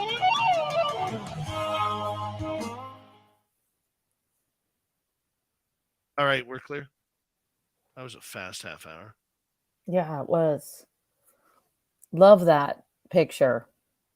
It's beautiful. Oh, of the dirt filth there. Yeah. Look at Mothman. He went for triangle pizza instead of. I was just gonna say, is that pizza? I'm putting my glasses on so I can see. Yep, it's pizza. Instead of It's a the triangle. traditional square pizza from Chicago where he hangs out, he's going for the triangle. He's trying it out for the night, so we'll see. That's some if he nice likes it or not. pepperoni slices you got on there. So awesome. That's I the dirt figured filth right there. I just figured he'd go for 3, just like generic pepperoni. He'd stop at like Little Caesars on his way out. Yeah. Just Mothman going in for a slice. Oh yeah. Oh yeah. Yeah. It's all about. I'd totally chomp on that. The Mothman or the pizza, Dave? Pizza. Well, the It's moth so is in funny the land that of your you- pizza. It's funny that you brought up, okay, so like I had never in my life seen a pizza cut in squares until I moved to the Midwest and actually went to Milwaukee, which this is like an hour outside of Chicago. And I was just like hanging out with some friends and we ordered this pizza and it was like we opened the box and I was just like stunned. What was happening here? There's a lot of squares in here. Where are the triangles? I just never seen it like that before. It's not how we do it in on the coast. You know what I mean? I was just like, what is happening? But to each his own. It's all right. It's kind of like when people eat, like they take a donut and they cut it in half. It's like, I'm not eating the whole donut, so I didn't eat But the donut. It's like, you're no. eating the whole slice of pizza, Spanky. Just Well, and you're going to eat the whole donut. Like you cut it somehow thinking that you're not, and it just makes you want to eat the whole donut more. Hey, just be careful, Varla. You're talking to a guy who eats corn on the cob with a fork and knife. I like to eat it like in the cartoons. Ding, like it's a typewriter. Total typewriter style. Ding. The Gong Show has just arrived. Welcome, Gong Show. And there's our porno sites again. Yay! We were waiting. Yeah, come on, Dave. I bet you cut your corn on the cob off. Nope. Do you use the drill bit with your DeWalt and just?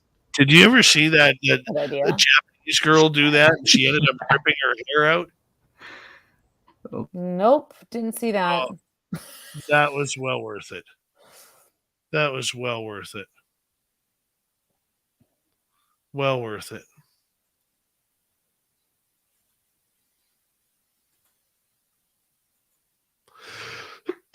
Excuse me. Love it when the Gong Show is here. Hey, Jeff Steve Garvey's here. He'll hit a home run for you. Yeah, he will. Yeah, anybody wants to throw some smack down at Dirty Filth, just remember, he eats his corn on the cob with a fork and knife. There's a fucking corn on the cob in Canada. Why? Why do you do that?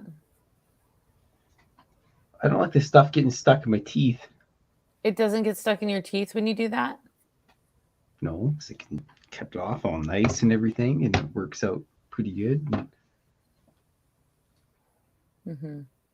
Wow, Sure. I thought the rest of the world just normal, but apparently the world is a weird place.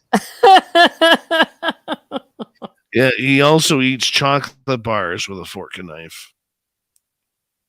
No, you do not. Yeah, right, Dave. As if I could get a chocolate bar past Mrs. Filth. I come in the house, she's like, chocolate bar. I'm As like, if you're allowed chocolate. yeah, It doesn't happen. You stay in I there bought and draw, and then you might get chocolate. I bought a payday, and I was like, I'm just gonna leave this on the counter. And I come upstairs after writing some RPG notes, and Miss Phil's like, "Sugar, I ate your payday." Like big smile on her face. I'm like, "Oh wow, thanks, really?" She's like, Just "Yeah, straight up love ate you." it. She didn't. She just says she loves me, but whatever. Well, she told you about it. She could have just That's true. eaten it and not said anything. Oh my. Normally, she'd probably blame the cats or something. Mm-hmm. Yeah. How do you pronounce foyer, Varla? Foyer. Good. Well, you can't say the word and then ask them how to pronounce it. Because nobody pronounces it here. Foyer. Nobody knows. It's foyer. 5 seconds. I've heard people say foyer. How do you say foliage? Foliage.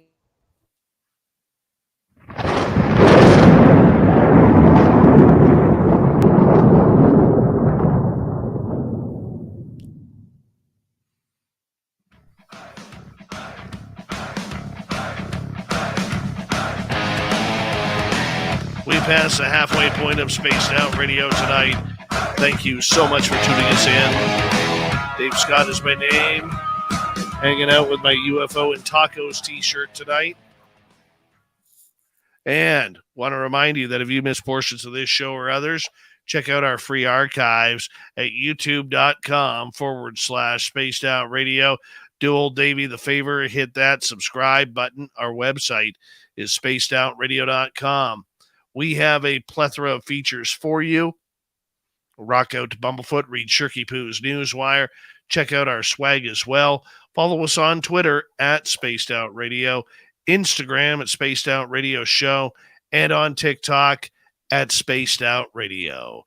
We continue on tonight. Varla Ventura from varlaventura.net is here for our Cryptid World as she comes in, and we're talking ghost stories all night long. And you can buy any of her books by going to any major bookstore or, once again, on our website, varlaventura.net. Varla, welcome back. Why, thank you. You're welcome. Appreciate you being here. All Love right. being here. Appreciate you having me. We talked some haunted dolls last half hour. Where are we going now? Tell me a spooky story. Well, I think last I left you, we were in the halls of the crumbling, rotting Preston Castle in Ione. That's right. So this place is really, truly, every time you think it can't possibly get any spookier, any more like stereotypical horror story setting, you discover something such as a pool in the basement, an empty swimming pool that was once full of bleach water, where as the boys would come in, they would shave their heads and dunk them in the pool to make sure they didn't have any lice or other critters on them. And then they would give them their standard clothing. The communal shower room, in which my sister and I actually both broke down in tears in that room. That was a really disturbing room. So you get in this place and you you're wandering the halls. You're escorted by a docent. But very, very in the very beginning, we had a docent bring us into this room, and she started talking about this little boy named William, and that she had seen his grave on the property. And I don't remember if she had made contact with this ghost or she saw the grave and then started looking, reaching out to the ghost. But she had experienced like sort of playful things, which can be an indication of like a child ghost. If there's sort of playful behavior, like dumping out things that are, really obvious, but kind of silly, like, dumping out sugar or, it's like leaving a toy in the middle of the room or a ball or something like that. And so this woman had multiple experiences like that where things had been moved around in the gift shop. And then she just sort of like felt this presence. And so she kind of said, is everyone in the group comfortable? We can try and invite a ghost to come and join us tonight. So, of course, everyone was comfortable with that. And I mean, my family made up half the group. So we were definitely comfortable with that. And so she starts asking William to come and visit. And she actually gives my mom these kind of like dowsing rods. And my mom's sort of walking around with these dowsing rods. And at some point, and we were allowed to take pictures, but you're kind of supposed to keep your flash off or whatever. And she actually encouraged us. She said, just take a lot of pictures, even if you don't see anything, because a lot of times things show up later. And so everybody's calling like William or whatever. And I'm kind of sitting with like, of course, again, horror movie fail 101. Like my back is kind of to the door. The like empty hall of creepy blackness and peeling wallpaper, floral wallpaper behind me was like the administrative area. And there's, like a creepy boiler kind of, around the corner. And it's just like, it's all the horror movies combined in this place. But it's also incredibly beautiful. Like it's everything about it. It's this building that was built in, I think, like 1908. And there's incredible woodwork and these, rounded alcoves with gorgeous bay windows. And so I kind of get this like, creepy feeling. And of course, people are talking about inviting this like ghost in, this creepy feeling. And I just turn and I just sort of like snap a bunch of pictures of like the doorway behind me. And I just turn back to the group and like try and stay focused. And later when we developed those pictures, because it wasn't a phone, it was several years ago. So it was before, I didn't have a flip phone, but my camera phone wasn't like something I would use. So I had just like a little digital camera. And later I put them on my computer and I saw this shape right at the level of about, like a 8 or 9-year-old boy that would have been in the doorway. And it was sort of an orby thing. But if you looked at it closely, you could kind of see the silhouette of a boy. And so that was just like how we kicked the evening off. And you spent literally, I think we got there at, 7 or 8 in the evening, and you roam that castle until 4 a.m. when they let you go. Obviously you can leave anytime you want, but you don't want to leave. So it's not like Hotel California. Right. It's not quite like that,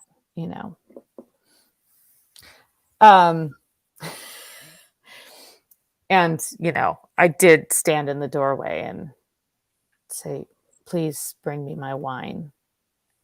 And they said that they hadn't had that spirit there since 1969. This is not a prank.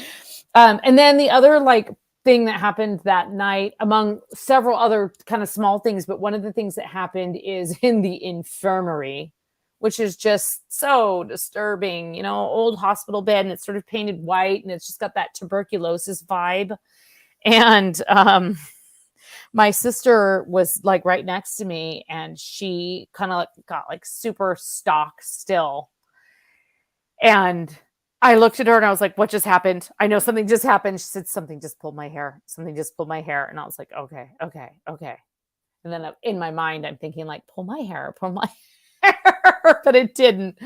And then we just, other things that happened is my mom kind of had an experience. My mom is like this total, like the ultimate original rebel. And, like I said, she stayed behind and was like talking to Robert the doll. So if the tour moves on, I guarantee you the straggler is my mom. And, she's sort of like found her way into the hidden library and it's just kind of like hanging out there, seeing if anything's in there. And so she said she had something kind of like, she thought she heard a voice. Thought she heard a voice and went into the room. Again, all of these things are like horror story elements, but they're all in real life. You too can have this experience. I believe they still do these overnight tours at Preston Castle. You just have to, you have to book ahead, and all the money goes to the restoration of the castle because the castle is kind of, crumbling. And it's a beautiful, it's like a beautiful brownstone sort of grand mansion. But that that there's a lot of history of people having experiences there, and it's not particularly surprising. But then here is the kicker, straight out of Stephen King. Bordering this abandoned, crumbling mansion full of strange, ghosty orbs, there's a 12-foot tall chain link fence with 6 feet of razor wire on top, because the actual penitentiary is just on the other side of that fence. So I was like, no way I'm sleeping. I am definitely more scared of what's on the other side of that fence than what could possibly be hiding beneath the floorboards in this place. So, yeah. I want to ask you regarding, spooky places, museums, or anything like that. We talked about, not, asking Robert the Doll permission for taking his photo. I'm curious, what happens if you, paranormally speaking, what can happen if you, say, defile a place? I'll give you an example. There's a paranormal team here in British Columbia that thinks it's their duty and their sovereign right to change things. Doesn't matter what the location is or not. And at one museum here in BC, a long time ago, they don't know who put it on there, but it's in my intro on YouTube. If you ever watch that video, it's like of a devil or a demon on there. And this paranormal team actually painted over that.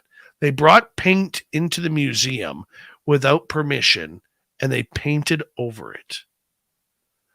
What type of... Why? Because that's what they feel their duty is.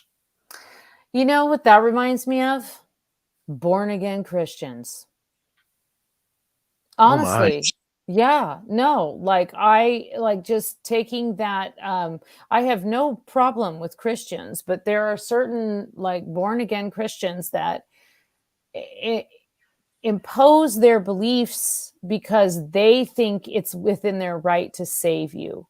And you see that on I'm not going to pick on Christians tonight, but you see it on all levels of the spectrum, actually. You see it in the paranormal community. You see it in the psychic and new age community, where, if someone feels that it's their right or their duty to liberate a place or to heal a place or whatever, which is fine, right? If you really feel like that's your duty.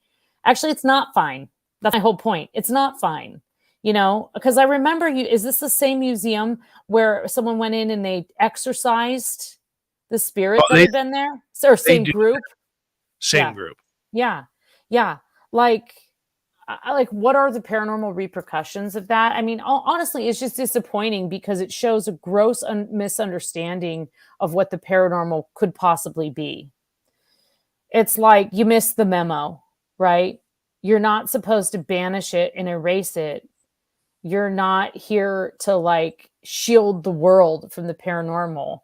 If you can actually have experiences, your duty is to have those experiences and look into that other side and hopefully be able to share that experience with other people for better or for worse, not erase it as if it never happened. So, I mean, what are the we know there's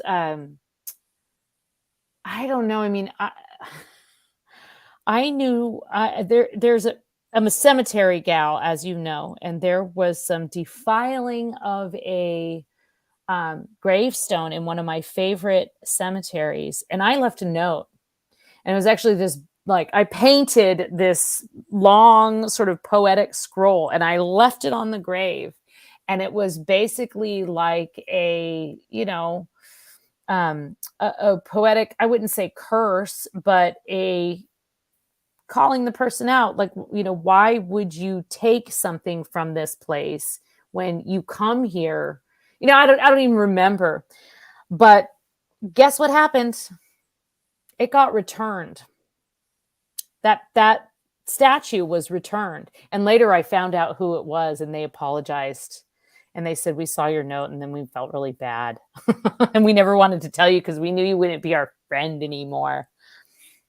So whatever, teenagers doing stupid stuff. But Yeah, but you know what?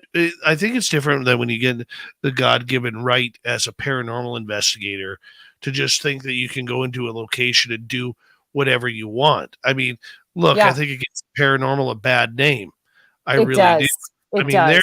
there are some incredible researchers in the Hmm. paranormal world, but it's the ones who do things like that really are troublesome for bringing respect and recognition to a real community that the mainstream still doesn't take very seriously. Yeah, right. Absolutely. And actually, when we were in Preston Castle, um, a certain very popular ghost um, paranormal investigation show had come there, like maybe 3 weeks before that or a month before that. And the docents had no good words about them. And one of the things that really made them mad is that they came into this like historic place, and they put tape down to like mark where they were going to take the shots and stuff, and they left it. Just left their X on the floor in like stupid, like gross tape. It's like, what what are you doing? You don't walk into you don't walk on historic floorboards and put tape down and not remove it when you go. You gonna are you gonna flush the toilet on your way out or what? It's just like, so the docents were not particularly pleased with that. And but yeah, there's definitely paranormal investigators out there that do give paranormal a bad name. They make it seem as if it's all about confrontation, and it's all about okay. What really annoys me about it, actually, Dave, is the idea that we as mortal physical humans are better somehow. And so like it's like putting the paranormal in its place. Like, you can't mess with me, ghost, And now we advise that, right? If you're really troubled by a ghost, it might be a good idea to engage in a conversation such as, you're scaring me. I see you, I hear you, but you're scaring me, or you're scaring my child. That's something that I advise frequently when parents come to me and it's like, my kid's freaked out. Yeah, your child's scared. You want to protect them, but you also don't want to completely dismiss their experience, because then it's going to make them never tell you again. And they're going to question their own, they're going to question whether or not they can tell you anything. Right. Very true. So, right. We want the open dialogue that includes the paranormal, but the idea that we have somehow to conquer it, and actually the supernatural in general, right? It's like that we have to conquer it. And it's just irritating because we don't have to conquer it. All we have to do is pay attention and be thankful that if we're attracted to the paranormal, it's very likely because we have some kind of ability to communicate, which, not everybody does. And maybe that's it right there, Dave. Maybe the people that shout the loudest are the ones that really don't have any abilities. Could be. Could very well be. We got like 6 minutes left with you tonight on this show. I want to ask you, poltergeists. Yeah. Do you think poltergeists are created by individuals who are troubled, or do you think they're their own entity? I definitely think they're their own entity, and I just think they're attracted to certain energies. So that could be someone who is like really in a vulnerable place, not saying a vulnerable person or a weak person, but a person who's in a vulnerable place emotionally. They may be grieving. They may have gone through something really traumatic. You see a lot of reports of teenagers and poltergeists, and think about it. Puberty is kind of traumatic. Like, being a teenager is kind of traumatic. There's just a lot of things happening that you have no control over. And so I do think that like certain entities are attracted to certain kinds of people and energy. So I think that, you know, poltergeists are definitely on the, you know, if you have like the full spectrum of ghosts, they're on the less desired visitor for people because, you know, they're thought to be quite chaotic and kind of like, you know, whirl things around. But I'll tell you, I've seen a lot of accounts in some old fairy and folklore of, you know, banshees running through a house and smashing dishes and moving things, and goblins pinching kids in the night. And so kind of brings us back to something that we talk about frequently, Dave, which is like, you know, was it a goblin in 1720 and it's a poltergeist today? You know, is it the same thing, different century, different words? But I definitely think poltergeist. I have not actually ever had a poltergeist. All of my parents, you haven't, yeah. But of course, I know people that have had very intense experiences and have had to move because of it. Which, you know, and I completely. I don't know why I haven't, but I mean, some of my paranormal experiences are a little bit like ooky or spooky, but I've had really a pretty positive, you know, relationship with the paranormal. Yeah. All right, we got 3 minutes left. Let's get to Eddie's question here. Mm. Varla, if you were granted the answer to any of life's mysteries, what would it be? Is there life after death? Of course. And like, what does it look like? Yeah. That's like so fitting for what we're talking about, right? What doth it look like? What doth it be? What is beyond the veil? You know, because if you could answer that question, then you would know what a ghost really is. But I think it's interesting because there's so many different beliefs cross culturally around the world about what happens after death. And one of the most interesting theories I heard was in an anthropology class years ago. And it was the idea that we became obsessed with life after death as a culture, you know, and as humans, as Homo sapiens, when someone we love fell off the cliff and they didn't come back. And we began to understand that, you know, that they weren't going to talk or hunt or do anything with us. And as that happened, we had to sort of resolve that mystery. So that was the beginning of, you know, trying to say what was beyond that great veil. Varla, 90 seconds to go. Tell everybody where they can find your books and your information. Yeah, well, if you liked tonight's topic, you may enjoy my book, Paranormal Parlor. And that's all about the history of seances and ghosts and haunted places. But you can find me at varlaventura.net. That's where, .net. That's where it's at. Screw.com. It's all about .net. And then you can find me there and occasionally on Facebook, and you know, every once a month I look on Instagram, so that's where you'll find me. But I'm around. Yeah. And you can buy a cool mug. You can buy a cool Varla Ventura mug, and I have one. We can toast together. You know, I have never ever used the mug that you sent me. Oh, it's a great mug. I know. Held up really well. The problem is my daughter commandeered it. Oh, that's flattering. Yes. That's flattering. Oh, I'm so happy to hear that. When she moved out, she took it with her. Yay! That's so great. That's the best. That is the best. That's like finding out someone stole your book from the bookstore, you know? That's just awesome. Yeah. Of course, Varla, it's always a pleasure to have you on Spaced Out Radio. My pleasure. We love you so much around here, and keep up the great work, and we'll talk to you next month. Yeah, sounds good, Dave. All right. All right. Good night. Bye. Bye. Bye-bye. So enthusiastic. Yeah, bye. Get the hell out of here. Bye.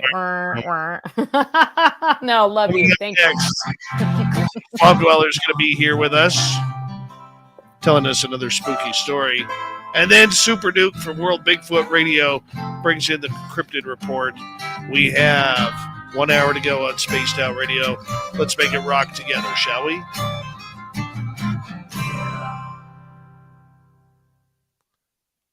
Love you, my friend. Love you too. Thank you so much. You're the best. Yeah, my pleasure. My pleasure. I'll talk to you soon, okay? Bye, Varla Ventura. Good night. Bye, Varla. Bye. Bye, Filth. Take care. Bye-bye. That's old Varla Ventura. Looking good, Filth. You done for the night? Yeah, I can't really just start another drawing halfway through. It's Well, you continue that. I'm going to take a bathroom break. I'll bring you up here. You got full screen. Hi, Steven. You come back then. How about that? I didn't hear a word you said. I took my headphones off. Well, it's good for you, Dave. Yeah. This is on you now, Filth. I'm going away. Good. Stuck with Dirty Filth until Dave comes back for his whatever he's doing. I guess everybody can quick drawing here. Until Dave gets back, but I'm gonna do some stuff. I don't like that pencil. We're gonna use it anyways. That's the one I picked up.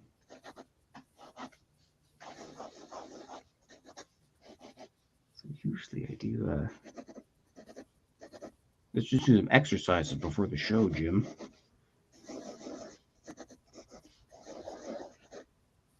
They can turn into a monster of some sort. Sharp teeth, blunt teeth, I don't know. Sasquatch type head. Maybe it's a ghost. It's a ghost flipping people off. That's what it is.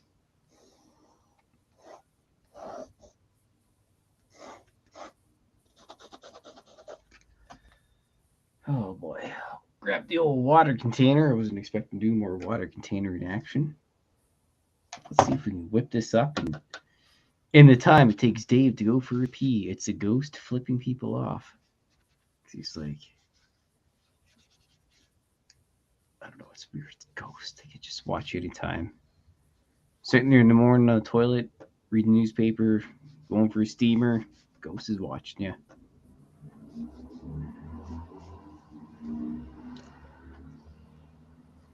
You could be those guys driving their crappy motorbikes down the street, excessive speeds.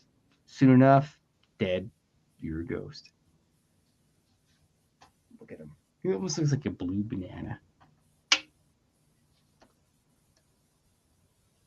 Unless, though, we'll do this up quick. Look at that. Middle finger up. I don't know. Chilling with ghosts. Gentry's probably got like 17 ghosts at her house. I don't have a yellow handy. Yes, we do. So the secret is to not let the yellow touch the blue, otherwise he'll have green eyeballs. But that should be good. That should be good right there. No, that'll be fine. I know this paper very well. This ghost is basically the guy from Falling Down. He's like, I can't get breakfast. I'm the bad guy. Let's give him a briefcase up in the top corner as well.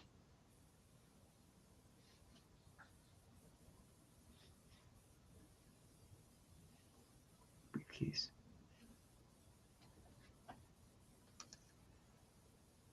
And super deluxe grumpy. Super deluxe grumpy ghost. I don't know if this pen is going to work or not. Let's try it out. We don't know. We don't care. We're going with it. Let's make it normal.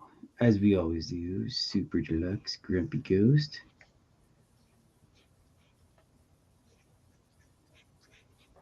Ooh. I don't think I'll have enough space for that. We'll just put it as Super Grump. Oh no, he's bleeding into himself. Look at that bloody eyeball. Super Ghost. Alright. Might be able to get that in before Dave gets back. Hopefully one of his dogs ran off. Chase Sasquatch. Get a couple extra seconds here. It's not slimy enough. This isn't even watercolor paper. This is just the old sketchbook we're sliming into. That's not red enough. Whatever. Next. On to the Spaced Out Radio Green.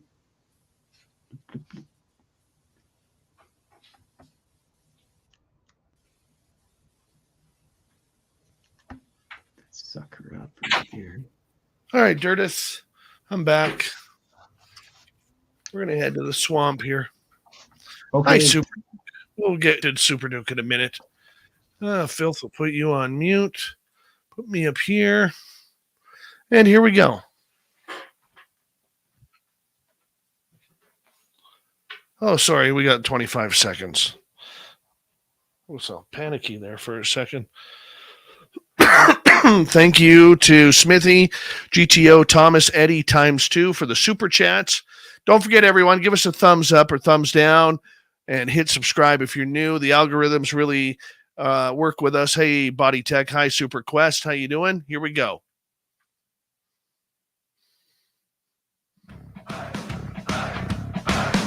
Would you like to connect with us? Head to spacedoutradio.com for all your latest show info. Now, back to Dave Scott and SOR. Here we go with the third and final hour of Spaced Out Radio tonight. Thank you so much for taking the time to join us. We really do appreciate earning your listening ears wherever you are on this beautiful planet we call Earth. Hello to everyone listening in on our terrestrial affiliates around North America and digitally on Odyssey Radio, TalkStream Live, and KPNL. All of our archives are free. Join us at youtube.com/Spaced Out Radio. Just do me the favor, hit that subscribe button. The Desert Clam has set the password for tonight in the SOR Space Travelers Club. What do you got for us tonight, Clam? Baedeker. Baedeker is your password. Use it wisely, Space Travelers, as the Clam sets the password each and every night right here on Spaced Out Radio. Our website is spacedoutradio.com. We have a plethora of features for you. Rock out to Bubblefoot, read Shirkypoo's Newswire, check out our swag as well.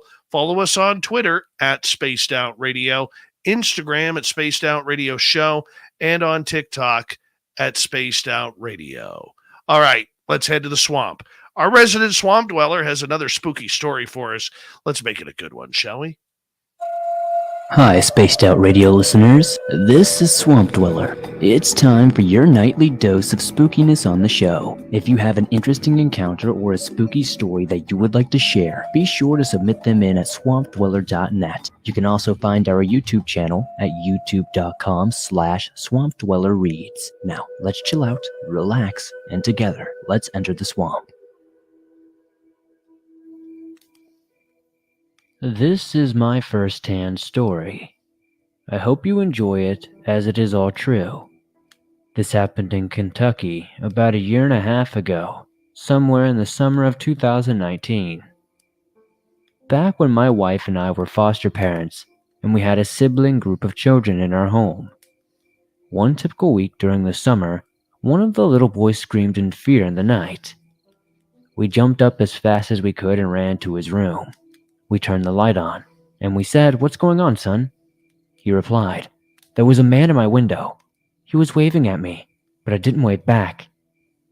Knowing that this room backed up to my backyard, and that I had 2 big pit bulls in the back, I knew that there was no human intruder, because my dogs would have been more than alerted, as they were to every time the wind would blow, or even a falling leaf. They would tear up anything that moved, basically. Not thinking much of anything about it, because he was just a little 5-year-old boy, and it could easily have just been a bad dream, we told him to holler if he saw him again, or if he needed us, and that we would be right in the other room. We left the hallway light on and went back to our beds. Not much was mentioned of it again, until a couple of days later, when I'm sure I saw exactly what he could have been talking about. Although we were drinking and having a good time, no matter how many times I replayed this situation in my head, it just never seems to be discredited. I cannot make myself unsee it, and I cannot tell myself it did not happen, because it plain and simply did happen, and it was not just me who witnessed this. My wife and my friend who was visiting us from about an hour away saw the same thing as well. Just like anybody else in the summer, we enjoyed a few beers, listening to music, smoking, and overall just having a fun time. One typical warm summer Kentucky night, we had our friends over, and we were all enjoying a nice quiet evening. We cooked out earlier in the day and had a few beers. We were in our bedroom listening to music and standing around talking and enjoying each other's company. My wife stepped out of the room for a moment, leaving me and Selena left in the room talking and enjoying the music. I stand up from my bed and I look towards the window, which we had opened just a little bit with the screen down, but the blinds were up so we could see straight through to the outside, which was to the front of my house towards the street, in which I meant to mention I live in a neighborhood in a metro city, not a small town or anything. Just out of observance, I saw something that catches my eye and causes me to focus on the window just a bit harder. I noticed 2 figures. Now the windows are about 6 feet away from me at this point, so I inch closer to it to see if my eyes are deceiving me, in which it does nothing but really concrete what I was seeing was real. These creatures, these beings, whatever they were not a part of my imagination. I turned around towards my friend and simply said, "Hey, look." She stood up with me, and as we approached the window, it was clear as day that these things had stood up. What was now in front of me is what I could only recognize as 2 slim gray aliens. One seemed to be taller than the other, and there seemed to be small patches of hair on their head. It was really hard for my brain to process these things as we walked closer, almost touching the window because of how shocked we were and how mind-boggled we were. I mean, we were literally mind-blown. We were too in shock to even be scared at that moment. It took a few moments to even snap back into non-shock state to where we could even react. We looked at each other in complete disbelief, then looked back at the window. At that moment, one of the creatures moved their head in just a readjusting motion, which really sent us into a frenzy and scared us completely to death. We turned around and took off running towards the bed like children. We let out a scream, grabbed the blanket, and threw it over our heads. My wife came in concerned with the noise. We yelled to look out the window, but both figures were now long gone. With the panic and fear of the moment settled, my wife and I quickly ran outside, but of course there was nothing. The oddest thing about this is the shadows sit about 10 feet up from the ground. If it was just a person, they would have had to have been on a ladder, or at least be 15 feet tall. There's just no way there was someone standing there. But also, there's just no doubt that there was some sort of physical being there. The Swamp Dweller spooking us out once again on Spaced Out Radio. Yes, Mr. Swamp Dweller is here every Monday through Friday night with another spooky story. You can get a hold of him if you have one by going to youtube.com/Swamp Dweller Reads. You can type out your own story. He will read it. He is that kind of dude. He's pretty awesome that way. We love him around here and sharing his spooky stories with you. All right. Speaking of spooky, it's time to hit up Super Duke for World Bigfoot Radio and tonight's Cryptid Report.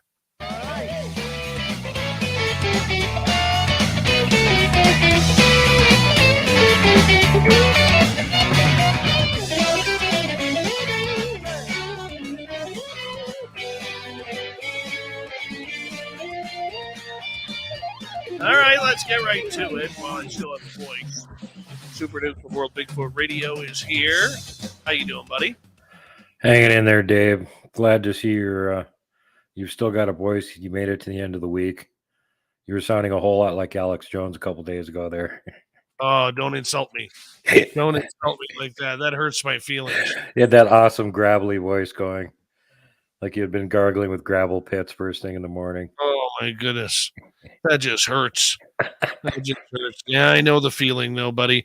I know the feeling. It is good to see you again. And we talked to you a couple of nights ago, and here we are again where we're gonna get into some cryptid stuff. But I know you're a rocker, man. You're a rocker at heart. And I'll tell you, I'm still pretty darn stoked over last night. Avatar, Swedish metal band in Vancouver, took my son to the show, his first ever concert. And what a night, buddy. What a night. Yeah, I saw some of the video you were showing earlier. That looked like a blast and super fun to have your kid there and he's headbanging and just getting into it. And you're like, yeah. Reminds me of when I was a kid a million years ago. Oh, hell yeah. Yeah. I'm gonna show this again because it's just too fun not to show. It's a video of my son for those on Radioland. It's a video of my son literally, standing at the front of the stage here and just absolutely headbanging to one of his favorite guitarists, Tim Orstrom, who's got just a beautiful mane, and he's like just pounding his hair. And here's my son, like, yeah, and then he throws his horns up. Oh, makes a father proud. Totally makes a father proud. Love that. It's so nice. I'm going to play it twice. Yeah, the guitar player, for the people that aren't seeing the actual video feed, is merging on Metallica neck brace territory for how much hair flipping and head banging this guy's doing. It's pretty epic. Yeah. Oh, yeah. You have to have good hair in order to be able to do that, though. Oh, yeah. I don't have that. He's got better hair than me. Yeah, he's flinging it around like it's a wet mop. That's going wherever he wants it. Oh, yeah. Yeah, and if you watch Avatar, the other guitarists will do it in sync with them. So they're all doing it together at the same time. It's fantastic. Absolutely fantastic. So, yeah, I mean, hey, it's what we do around here. Headbang it up, man. Headbang it up. Hot tip from the, and yeah, I was a music critic for a long time. There's actually one of the few bands on earth that I'm interested in seeing right now is right up there in British Columbia. And they're a power metal band called Unleash the Archers. And if you want a good laugh, go check out their video on YouTube called Dawn of Ages, where they all go out camping and get kidnapped by Bigfoot and are forced to play a concert in his cave. I kid you not. No. Yes, it's awesome. What is it called? It's called Dawn of Ages. It's by a band called Unleash the Archers. And yep, they go camping and Bigfoot mugs all of them, takes them hostage, and then makes them play a concert in his cave so he'll release them. Oh my. And these guys they're an incredibly good band too. But they've got a good sense of humor. I'm pretty sure they play D&D. But anyway, getting to the cryptid reports, when you were talking earlier about you were doing the little segment there with Swamp Dweller, and he was talking about something 15 feet tall staring in the windows. There was just a recent report out of the Mark Twain National Forest of somebody over there that's seeing mountain giants apparently repeatedly, because whatever it is, it's in the 15-foot range. And they actually marked some of the trees and stuff where they were seeing these things going by. So the next time they'd see it go by, they'd have a good gauge on how tall these things were. And they were really pretty horrified at how tall these things actually were. So this isn't just like one lone sighting. They're frequenting this area, and this one observer has seen them repeatedly. So I'm going to try and get a hold of this person and see if I can talk to him more about this, because, of course, that's pretty creepy, freaky stuff right there. That is awesome. Duke, as we're heading into another weekend here, the summer's, getting warmer and people are getting out in the forest more, they're camping, and, what should they do, in order to kind of hang out and maybe have an experience? Well, pretty much the same thing Robin McRae or some of the other people would tell you. You just want to go to an area where, there's a good chance that they're around. You can figure that out from, has there been any reports there? Do a lot of people go there? If there's a lot of people going there, they're probably not around. Too much human traffic. Another thing is water. food sources, what time of the year. Some areas will be hanging around in certain seasons and other ones they won't, because it's the readily availability of food. Some areas they'll be in when the berries are ripe and they won't be there otherwise, or when the fish are running in the rivers and they won't be there otherwise. So that kind of stuff all plays into it. But yeah, it's basically a don't go out there with the intention so much of finding them or anything, or making lots of calls like certain TV shows do that are completely ineffective. Just go out there and camp.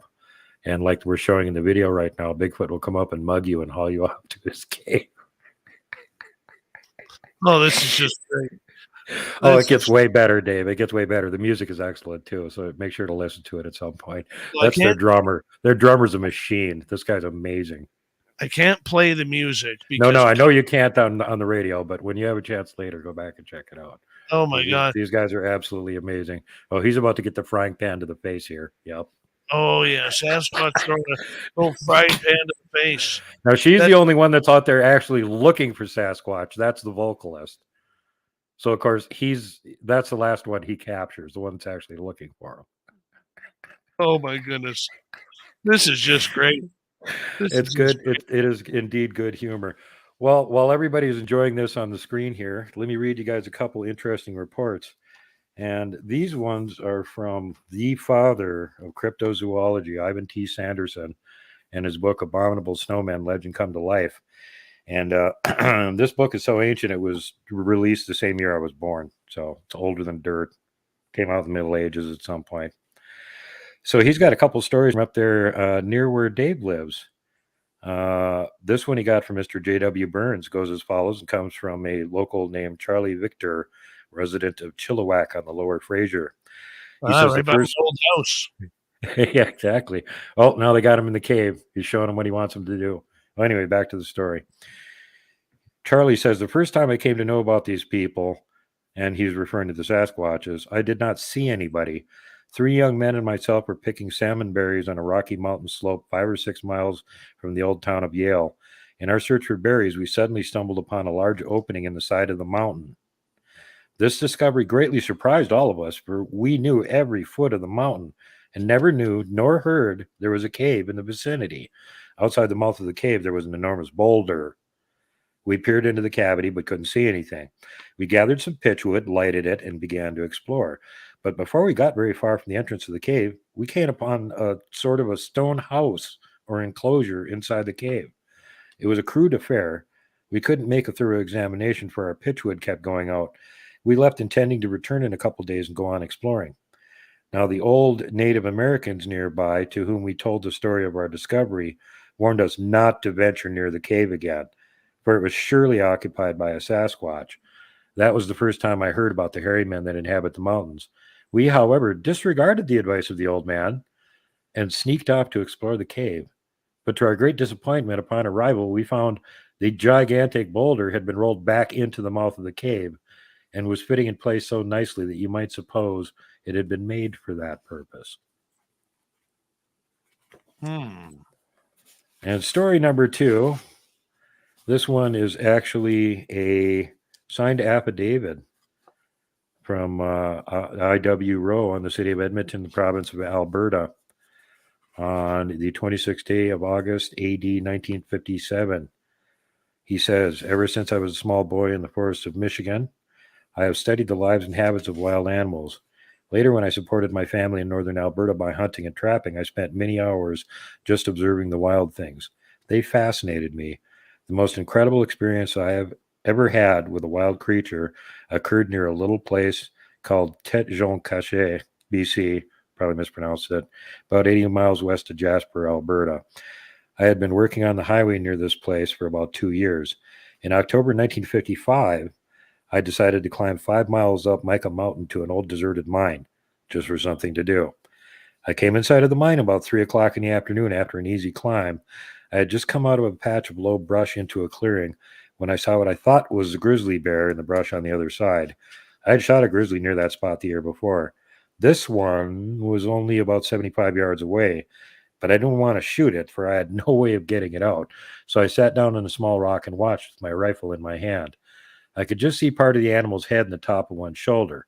A moment later, it raised up and stepped out into the opening. Then I saw it wasn't a bear. This, to the best of my recollection, is what the creature looked like and how it acted as it came across the clearing directly towards me. My first impression was of a huge man, about 6 feet tall, almost 3 feet wide, and probably weighing near 300 pounds. It was covered from head to foot with dark brown silver-tipped hair. But as it came closer, I saw by its breast that it was female. And yet its torso was not curved like a human female's. Its broad frame was straight from shoulder to hip. Its arms were much thicker than a man's arms and longer, reaching almost to its knees. Its feet were broader proportionately than a man's, about 5 inches wide to the front and tapering to much thinner heels. When it walked, it placed the heel of its foot down first, and I could see the gray-brown skin or hide on the soles of its feet. And that's an important detail because it matches up with Albert Ostman's detail of the Ostman pads on the feet of the ones he was taken captive by. He continues, it came to the edge of the bush I was hiding in within 20 feet of me and squatted down on its haunches. 20 feet. Reaching out its hands, it pulled the branches of bushes toward it and stripped the leaves with its teeth. Its lips curled flexibly around the leaves as it ate. I was close enough to see that its teeth were white and even. The head was higher at the back than at the front. The nose was broad and flat. The lips and chin protruded farther than its nose. But the hair that covered it, leaving bare only the parts of the face around the mouth, nose, and ears, made it resemble an animal as much as a human. None of this hair, even on the back of the head, was longer than an inch, and that on its face was much shorter. Its ears were shaped like a human's ears, but its eyes were small and black like a bear's. And its neck also was inhuman, thicker and shorter than any man's I've ever seen. As I watched this creature, I wondered if some movie company was making a film in this place and that what I saw was an actor made up to look partly human, partly animal. But as I observed it more, I decided it would be impossible to fake such a specimen, and keeping in mind this is 1955. Anyway, I learned later there was no such company near that area, nor in fact did anyone live up Micah Mountain according to the people who lived in the nearby area. Finally, the wild thing must have got my scent, for it looked directly at me through an opening in the brush. A look of amazement crossed its face. It looked so comical at that moment I had to grin. Still in a crouched position, it backed up 3 or 4 short steps, then straightened up to its full height and started to walk rapidly back the way it had came. For a moment, it watched me over its shoulder as it went, not exactly afraid, but as though it wanted no contact with anything strange. The thought came to me that if I shot it, I would possibly have a specimen of great interest to scientists the world over. I had heard stories about the Sasquatch, the giant hairy Indians that live in the legends of the Indians of British Columbia, and also many claim are still, in fact, alive today. Maybe this was a Sasquatch, I told myself. I leveled my rifle.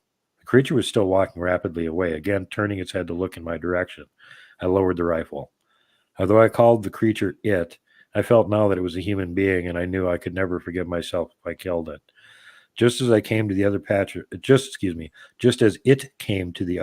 of brush, it threw its head back and made a peculiar noise that seemed to be half laugh and half language, and which I can only describe as a kind of a whinny.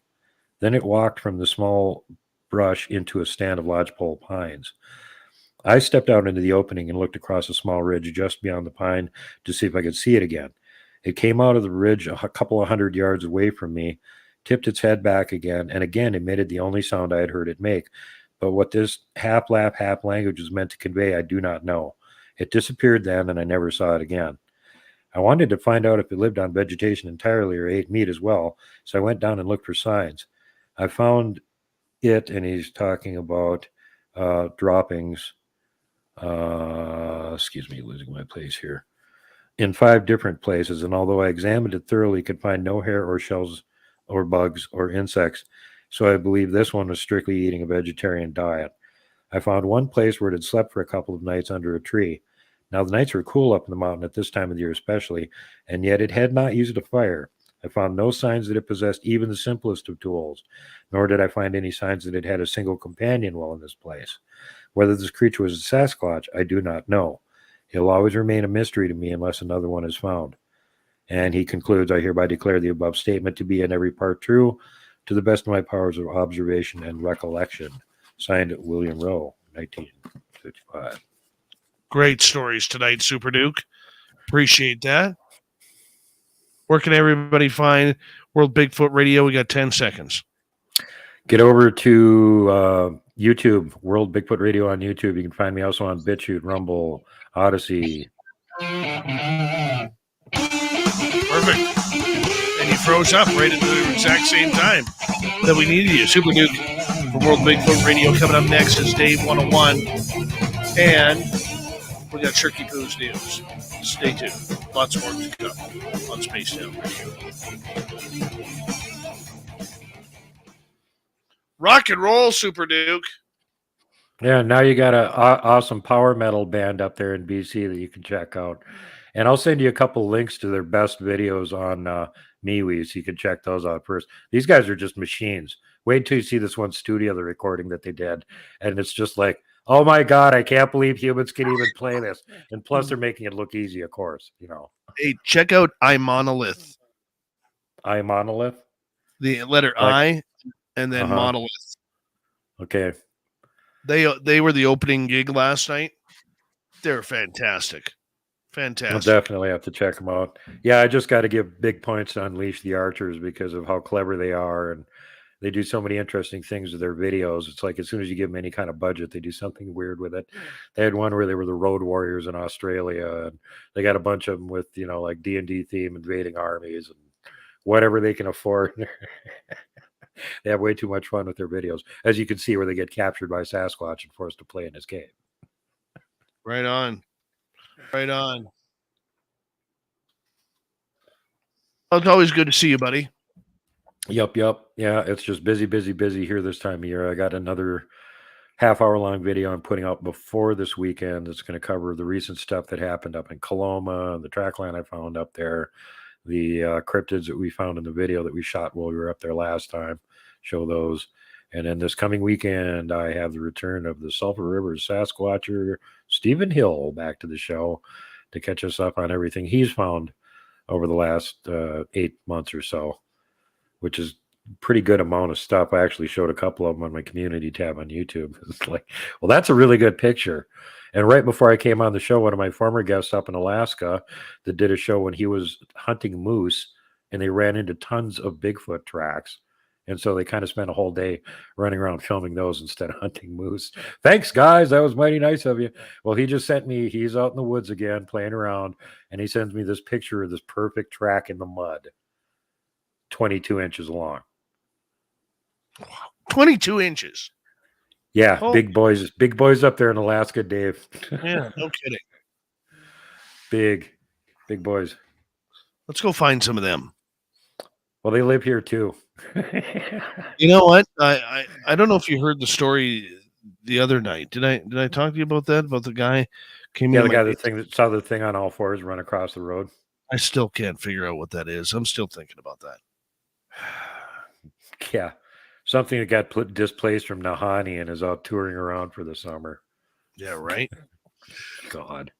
That same book I was reading out of, I was looking earlier, and he had some short stuff in there about the Nahanni Valley too. And even, you know, way back there 60 years ago, he knew about most of the stuff that we have reported to us nowadays, that scuttlebutt that goes around about it. He had a complete list of everybody that had their head ripped off, all their names. Mm-hmm. You know, and that's 60 years ago. Yeah, he's the king of the cryptid hunters. Yeah, no kidding. No kidding. All right, buddy. Gonna let you go. You have a good one. You too. Take care. Love you guys. Rock out. Bud. Unleash the Archers. Thanks for Duked Out Radio. Always a blast. Love you guys. We'll see you here next Tuesday. You're one of the good ones, Duke. Thank you, buddy. Thanks, brother. Take care. Good night. Love Super Duke. Love the Super Duke. Hey, Big J, how you doing? Guys, I apologize. I'm a little tired right now, but we're going to get through this last half hour, and then we're going to edit the show. I am worn the hell out. It's been a quick 24 hours. Quick 24 hours.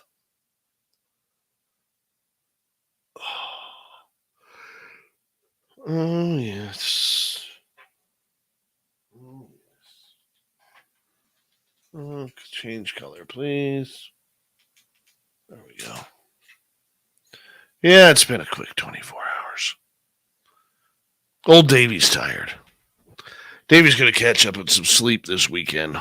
Remember the days where you could just like go and go and go? God. It's like when I turned 40, man, and the next day, my first day at 40 years old, I woke up to body pain.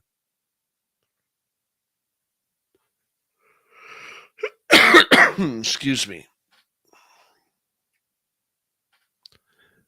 And now I can't even push it 24 hours. I'm out of shape. I got to start prepping for this stuff.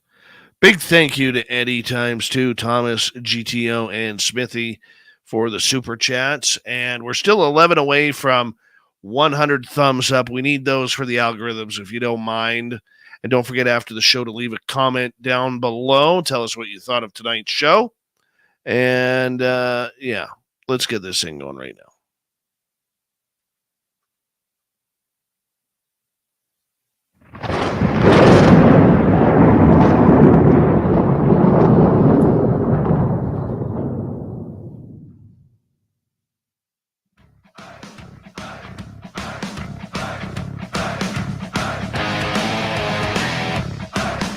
Rounded third, we're headed for home tonight on Spaced Out Radio. What a fast show tonight. I can't believe we're almost done. Varla Ventura, Swamp Dweller, Super Duke, and now the Dave 101 coming up here momentarily. I want to remind you that if you've missed most of this show or others, check out our free archives at youtube.com/Spaced Out Radio. Do old Davey the favor, hit that subscribe button. Our website is spacedoutradio.com. We have a plethora of features for you. Rock out to Bumblefoot, read Shirkypoo's Newswire. Check out our swag as well. Follow us on Twitter at Spaced Out Radio, Instagram at Spaced Out Radio Show, and on TikTok at Spaced Out Radio. It is time once again where I let go of my thoughts on the Dave 101.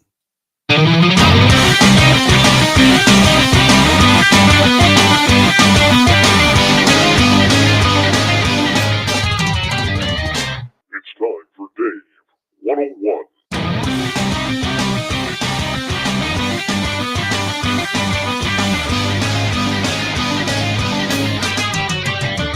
Probably going to take some heat for this, but frankly, I don't care.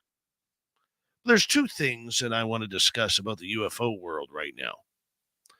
Number one, I'm a little tired of all these different acronyms that are coming up. UAP, UAAP, UAPA, NASA, BYOB, whatever you want to call it. Can we just get back to UFOs? Seriously. Now, I know they say in the government world there's a real stigma when it comes to the initials UFO. But you know what? It still works. And every time the government has to put an acronym on something, they come up with something stupid. Something that doesn't make sense. Well, let's take a look at some of them. UAPTF, which apparently isn't good enough. So now, then it went to AOI MSG. Then you had ATIP, you had OSAP. What's the snafu with this all? As we're apparently going into another name called AARO, AARO. It's so unimportant, I've already forgotten what it stands for. The acronyms are getting ridiculous. It's like they are purposely trying to screw us up in trying to break down who, what, where, when, why, when it comes to what is being done about UFOs. Look, I get it. There's been a lot of fun names and funny circumstances regarding UFOs. Tinfoil hats. I mean, who remembers the movie Independence Day, watching Randy Quaid get absolutely trounced on by his neighbors and townfolk before he flies his F-18 right up the you-know-what of the UFO, saying, "Hey, boys, I'm back. up yours. Remember that? Anyways, I do. But the idea behind it is this. The government is trying to mess us up. They're trying really hard to push us into forgetfulness. Maybe the public will forget about this. Maybe the public will shut up about it. Maybe Tucker Carlson will go back to bow ties and politics and the Democrats rather than talking unidentified flying objects. No, I've decided on this show that I'm banning the word UAP. I'm just done with it. It's making no sense to me. UFO still works.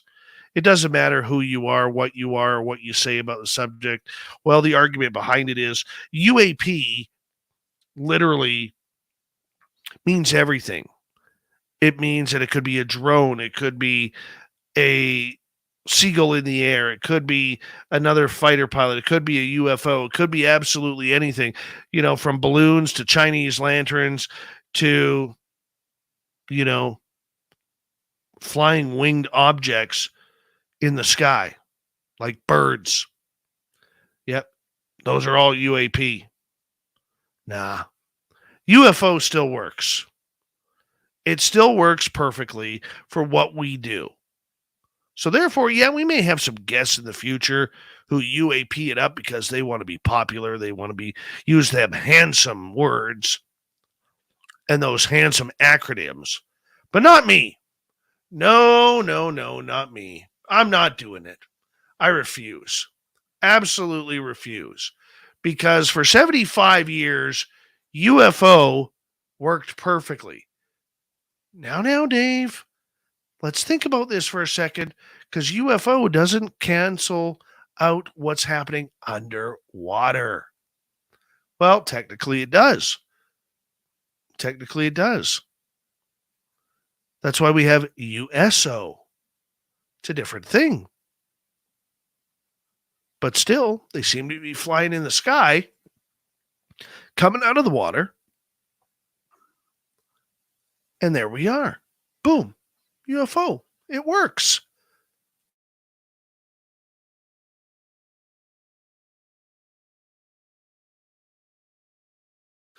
Now, part 2 of this is this part. We hear a lot of these people out there talking about disclosure. Ladies and gentlemen of the jury, I'm here to tell you that disclosure doesn't exist. You may not believe me. You may not want to believe me. But I don't believe it does. Now, let me tell you my reasons why. We are in an era of confirmation and not disclosure. I'm going to go to Twitter, where Luis Elizondo is actually trending right now. And on his Twitter post earlier today, he says, responding to a gentleman named Paul Budding, pardon me. He says, I personally believe we are actually in the middle of disclosure. Based upon what I know and what I see, I believe the time has come for us to discuss collectively the next steps. Happy face. And yes, I do my best to read everything. Thanks and be well. Now, as you know, I'm a fan of Lou.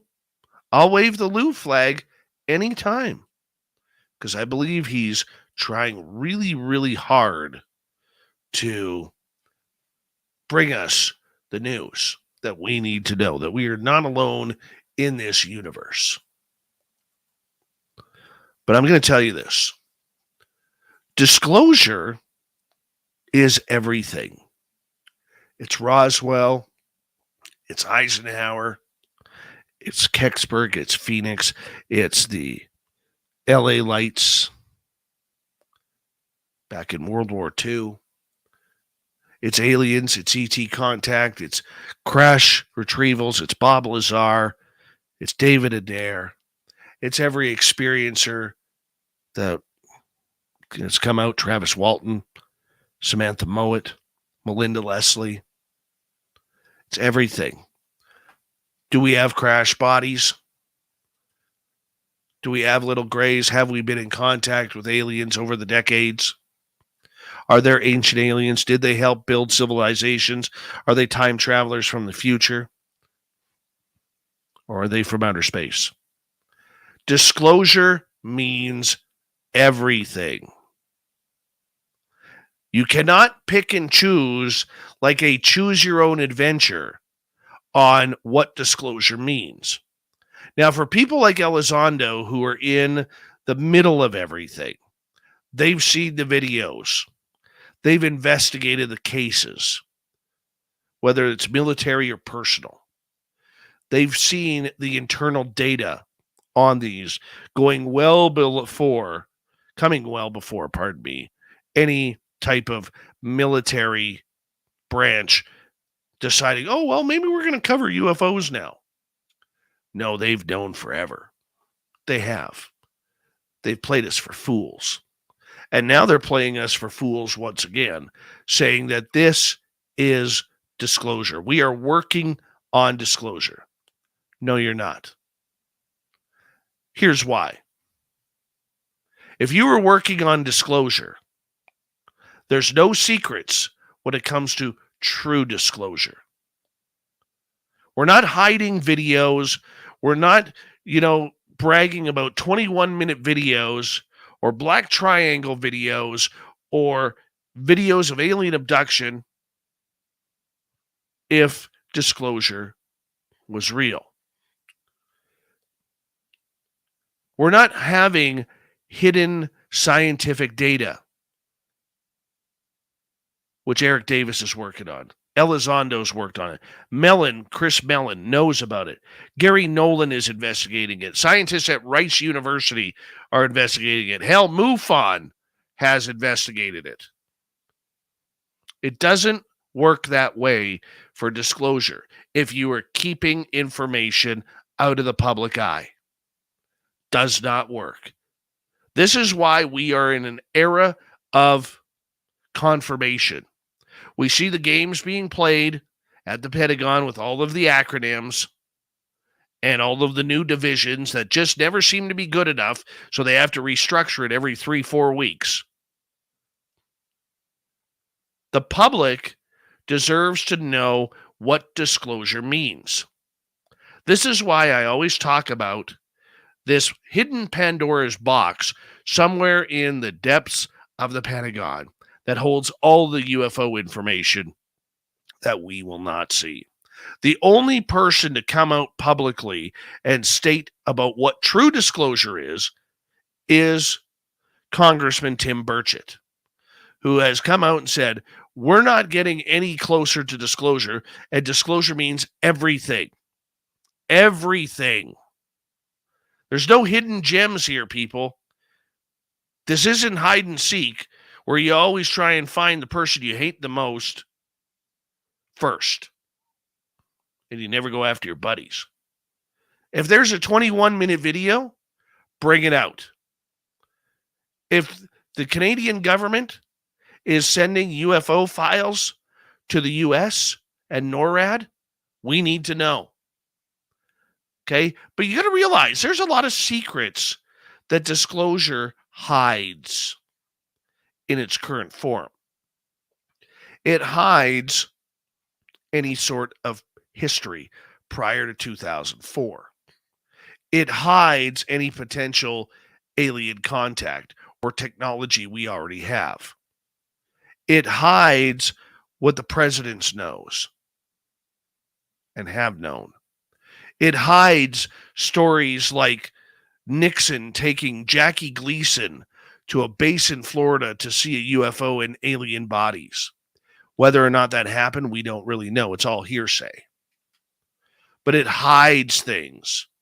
And that's the scary part about this disclosure the United States government is trying to bring forward. No. This is confirmation. Remember, people, the question, why now? They have still not given us a reason as to why now. After 75 years of cover-up since Roswell, wrecking people, their careers, their lives, their homes, their families, there is still no answer to why now. Why now opens up disclosure to freedom. We talk about freedom. We want freedom. The United States, Canada, and the Western democracy, all about freedom. Well, freedom is, we kind of elected you to sit in those positions, Mr., Mrs., Ms., Miss, them, they, politician. You're on our watch. You're on our paycheck. We want answers. We don't want confirmation. We want disclosure. Now, a lot of this stuff I'm talking about, people may listen in and say, look, Dave, you're just looking at this way too simplistically. Maybe I am. But if they can't answer what happened at Roswell or what happened in Phoenix, Shag Harbor, and other places, then that's not disclosure. When you control the media, you control the message. And definitely there is a narrative behind the whole UFO movement. Not UAP movement, UFO movement. And that movement is to give us the information in breadcrumbs. Just give us a little bit. See, told you it's real. And then you have all of social media from Jeremy Corbell, George Knapp, all the way down to everybody on UFO Twitter saying, you know, Lou Elizondo's a god. Lou Elizondo's a liar. Lou Elizondo's this. Lou Elizondo's that. It's not all about Lou Elizondo. It's about other people as well who are involved. Because all the government is doing is confirming what we already know. And that is the phenomena is happening, and that's all they're going to tell us. Remember, people, when you think of disclosure, disclosure does nothing to protect today's military-industrial complex. The military wants the toys. NORAD wants the toys. The European countries want the toys. China, Russia want the toys. And these new toys that could be here could literally move this planet forward. But instead, we got to figure out how to militarize them secretly for the next 50 years before the public gets any benefit. But that would change if we knew what disclosure really was and if the aliens were coming to knock on our doors. That is your Dave 101. If you're watching this on YouTube, do me a favor. Leave a comment below. Let me know what you think. I'm curious your opinion. And now, let's get to Shirkypoo's news. What time? All right, let's get right to it. Here's one out of California. A Northern California burglar returned to the scene of the crime this weekend after he forgot his keys inside a donut company's corporate office. The thief stole some petty cash from Johnny Donut's office in the San Francisco Bay Area Saturday night, police said. In another twist, he then also grabbed the keys to a bakery vehicle, but didn't steal the vehicle itself. San Rafael police are seeking the public's help to identify the burglar, who used an unknown tool to manipulate the office's doorknob and get inside around 10 p.m. Surveillance video shows the man moving between the office and a back storage area where he had pried open a filing cabinet. Yeah, but he had to go back because after he took the cash and everything, he was so excited, literally forgot his own keys inside. Yet the police are still looking for him. Let's continue on. Bad Taco Bell manager here. Beware of this one. Taco Bell is being sued by two customers who allege a manager at a Dallas location poured scalding hot water on them after they complained about their wrong order. Brittany Davis and a minor identified only as CT, believed to be Davis's niece, claim they were left with permanent skin damage from last month's incident. The suit alleges that Taco Bell and its employees of displaying gross negligence and hiring negligence, resulting in the alleged attack.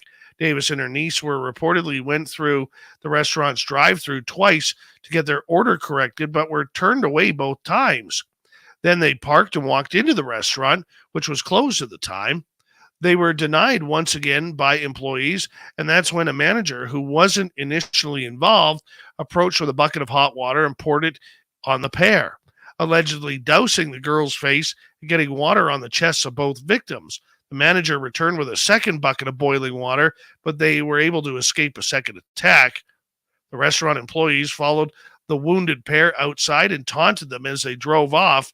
Davis was treated for deep burns to her chest and stomach and suffered an injury to her brain functioning, results in at least 10 seizures. CT suffered burns to her face, chest, legs, arms, and stomach. The customers reported the incident and the burns they suffered to Dallas police, who are investigating. This is going to get interesting. A New Jersey family is suing a funeral home for $50 million. Yeah, $50 million after its employees allegedly put the wrong woman in their mother's casket. Think about that. The family of 93-year-old Kim Yun Jim claimed the staff at Central Funeral Home in Ridgefield, New Jersey, mixed her up with another woman with the same last name and put her in her mother's clothes. But those attending her memorial did not recognize the deceased, according to the lawsuit. The last memory of her was very painful and disturbing and horrible, Kim's daughter, Kubi, said. When the director opened the casket, I told him, this is not my mom. And she didn't say a word about it. She was so much younger looking. Kumi chalked up the difference in appearance to be the embalming process and application of heavy makeup, fake hair, and or some type of filler such as Botox. The woman in the casket also had all her teeth, so Kim's dentures were placed under the pillow. But as the casket was lowered into the ground, the director showed Kumi a photo of her phone of her mom still at the funeral home. I collapsed, Kumi said. She ran away without saying a word and why she was taking the casket out. The casket was pulled from the ground, and the family learned that inside was another Korean woman who shared the same last name. Oh, that's just nightmarish. Just nightmarish. Thank you so much, everybody, listening in to Dave 101 tonight. Hanging out with us with Super Duke from World Bigfoot Radio, Swamp Dweller at the top of the hour, and, of course, our good friend Varla Ventura from varlaventura.net, talking paranormal stories all night long tonight. Man, was it a lot of fun. Really enjoyed it. I hope you did, too. Once again, I apologize for the raspy voice tonight. Blame the Avatar concert I went to last night. But we're back in the saddle again. We got Mr. Ron Bumblefoot Thal rocking in the background. Little brother is watching. Bumblefoot is the official music of Spaced Out Radio, rocking us in and out of every single show. Get your horns up for the guitar god himself. Special thanks to everybody listening in at home, at work, in your cars, wherever you may be. Thank you to everyone in our chat rooms tonight on YouTube, Twitch, LGAP, Facebook, the Space Travelers Club, and on Twitter at hashtag Spaced Out Radio. I know you're out there somewhere. Remember, this show is copyright by Spaced Out Radio and SOR Media Ventures Limited. Thank you so much for choosing to share your evening with us, because together, my friends, we're watching. We own the night. Mr. Bumblefoot, we need a favor. We need you to take us home.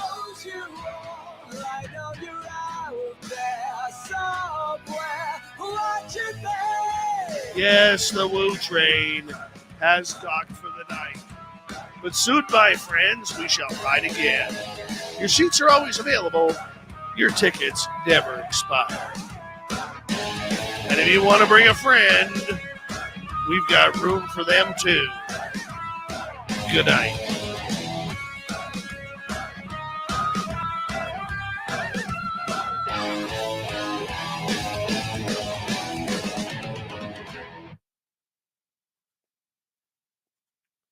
We done. We are done. Just like that. We done. All right. All right. Just had the mother of all Daddy Longlegs walking up my wall while I was doing the extra to the show. Yeah. That was kind of cool. Gotta find them here.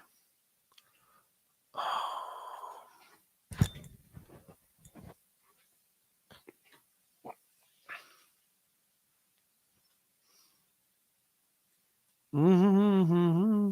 My hair is way out of place here.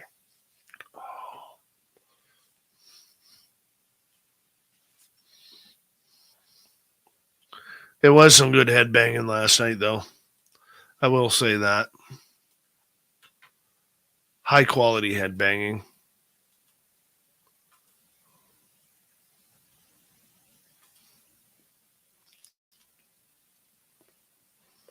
Avatar Country.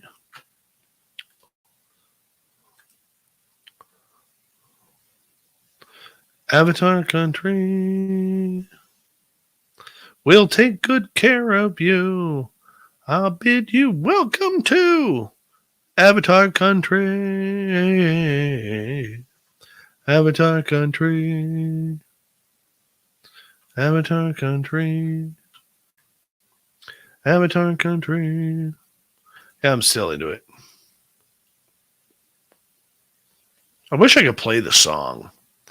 Except this damn copyright crap.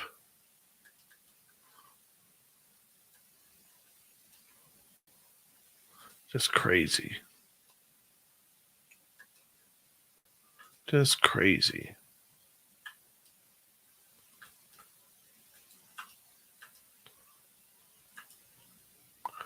Oh my God, the sex bots. Just go away already, for Christ's sake. Oh no, not YJ. Not pitting him. Like, seriously. Guys, when you get rid of them, go back onto the three dots and report them. Because just deleting them isn't going to do anything. When you report them for pornography and everything. And it flags YouTube over and automatically blocks them from the channel.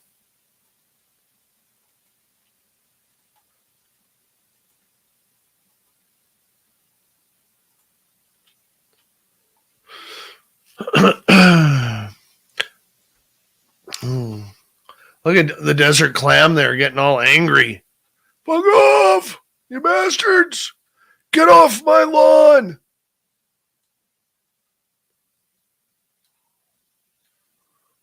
I see what you did there, Clam. I think that's funny.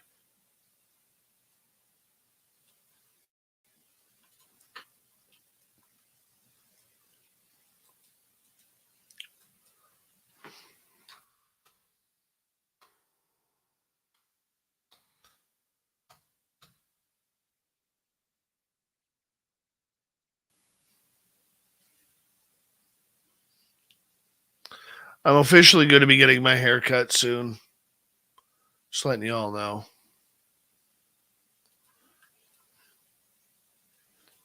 Need a change. Need a change.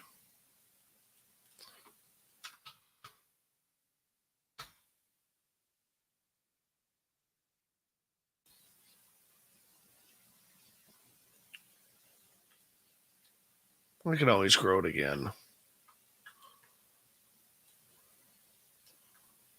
I could.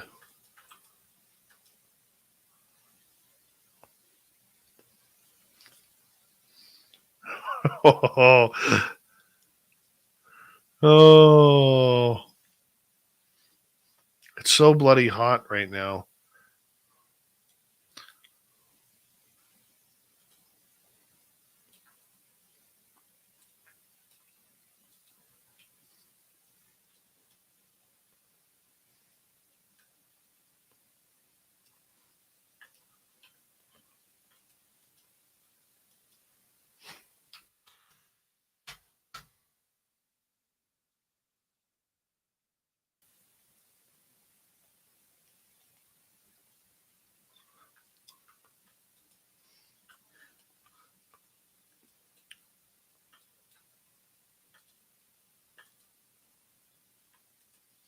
I think I might just go to a mustache for a bit. Leave the hair and just go to a mustache. A little bit of a handlebar. Maybe I should do that. Joe, your hair is beautiful. I will never compete with that.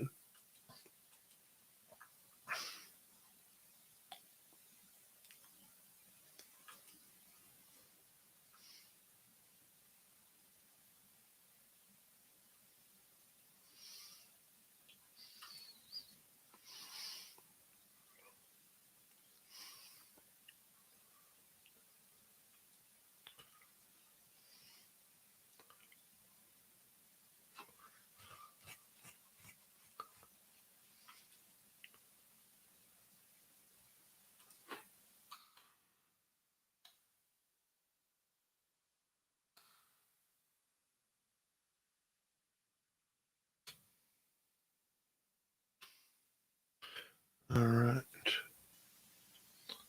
Team hair. Thank you, Holly Williams. Appreciate that.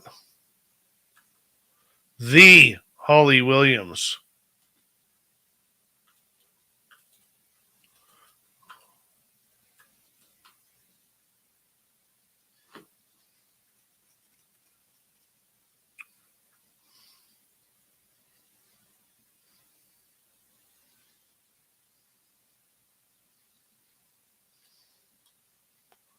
I think that's a start right there. Yeah.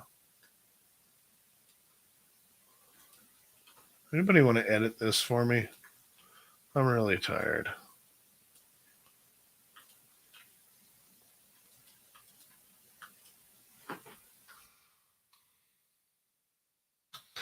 Stop that.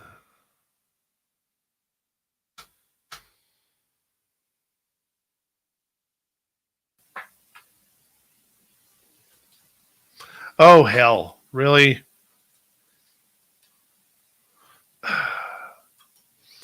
All right, we can fix this. Copy, paste, save as.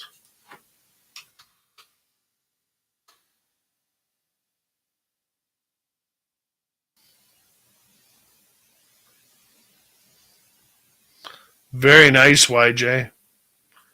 Very nice. Being William Cat for Halloween. It's freaking fantastic.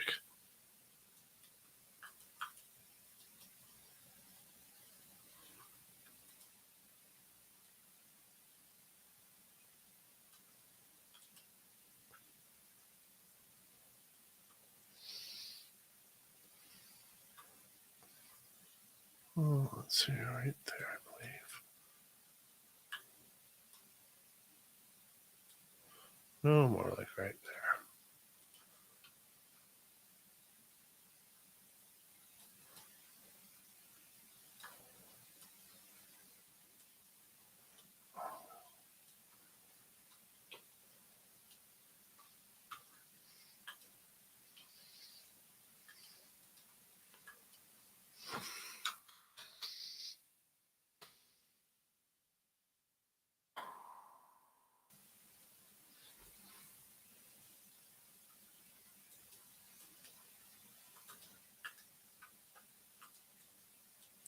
I can't even look at the chat room right now.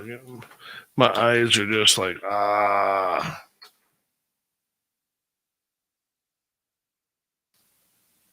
Any questions, comments? What's your thoughts? Give me your thoughts on Dave 101.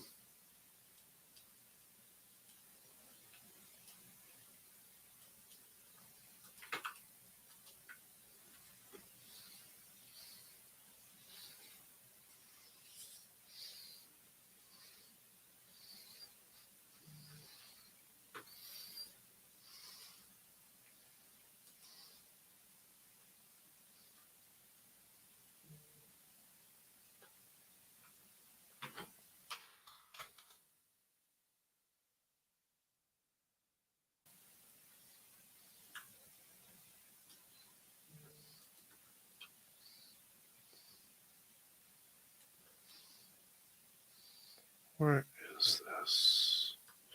Right here.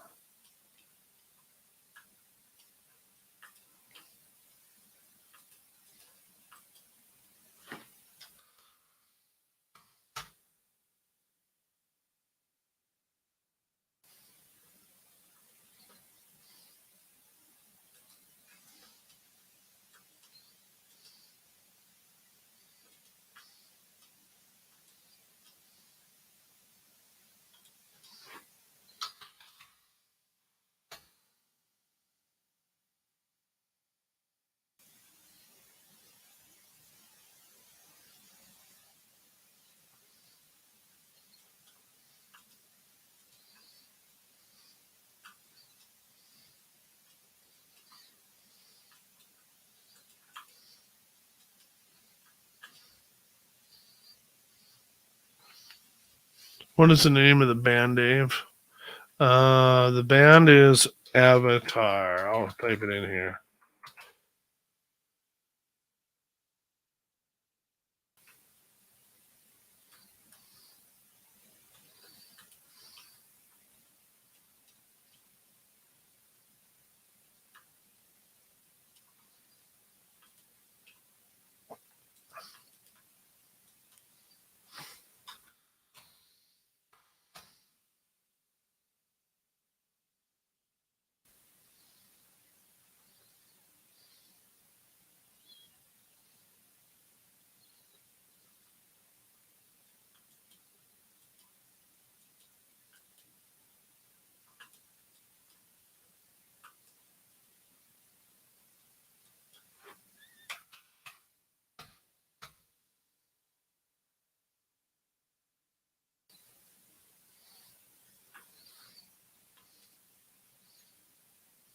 There we go.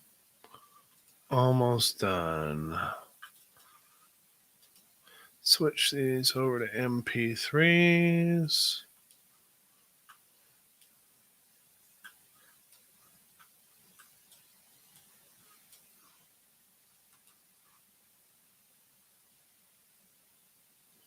There we go.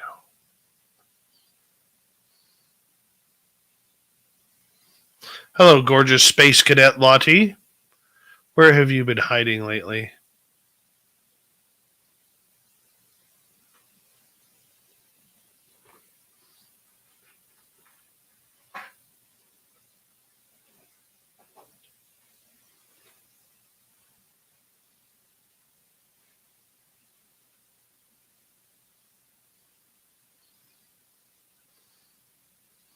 YJ, I want to see a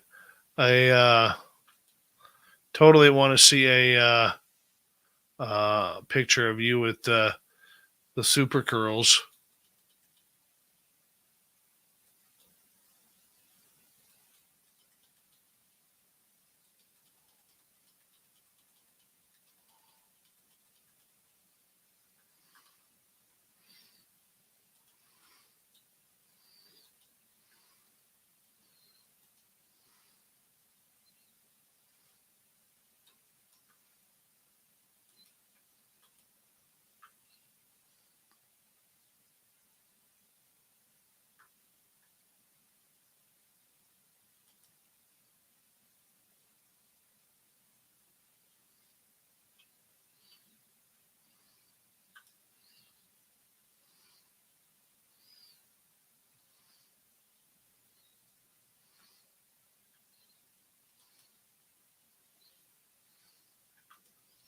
Uh-huh.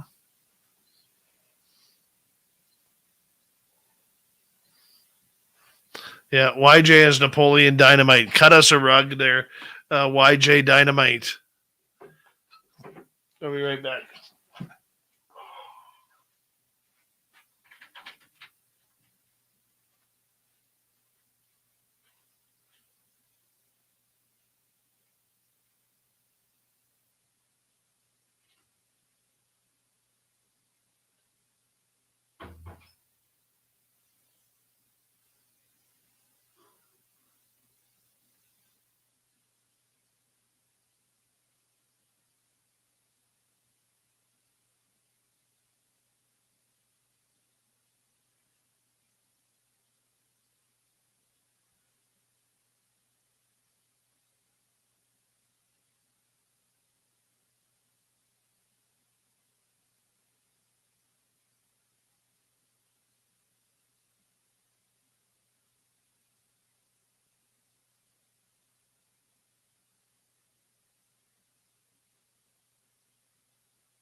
All right. Let's go like this. Sorry, guys. I'm just in slow motion right now.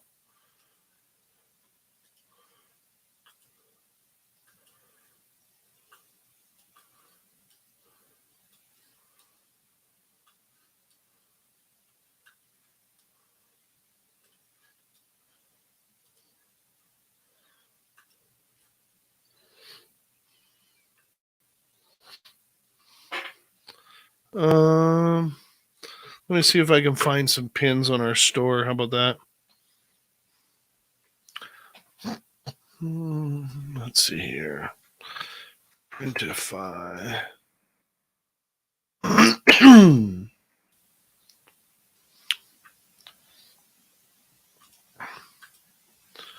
Sign in. And let's go to catalog.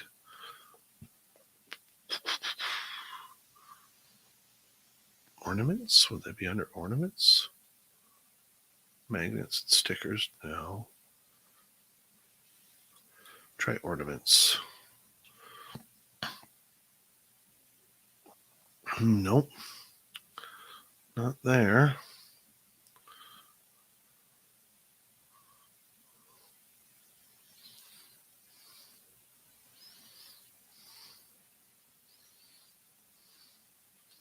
Try magnets and stickers. Nope. It's a bottle opener. Nothing there. I'm looking.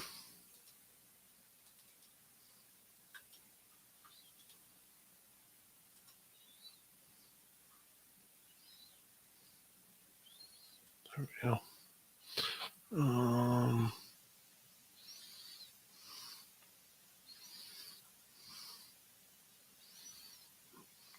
Other. Let's try other. They got buttons. More buttons.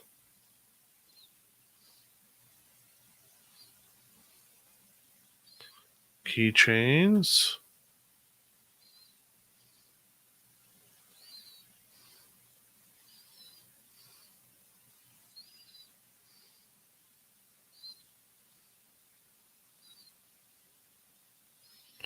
I'm just looking here. Hold on. I got one more page to do.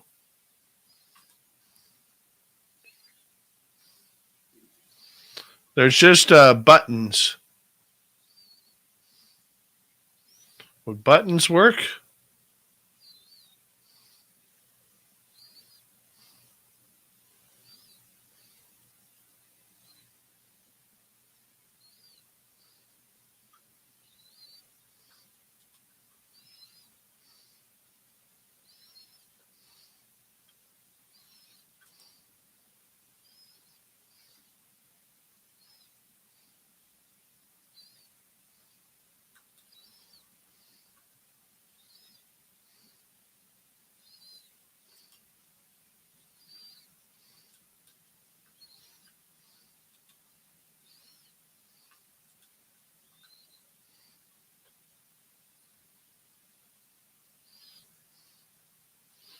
Where am I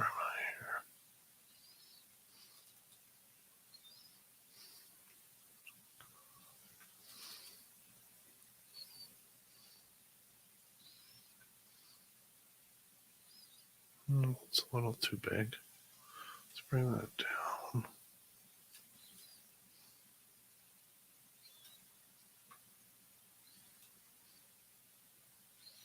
No, that logo doesn't look good on there. Let's figure something out here. Add your design.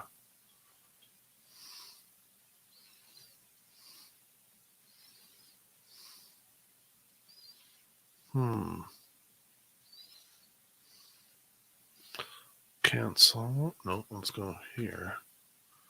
Promo picks. Try this one out.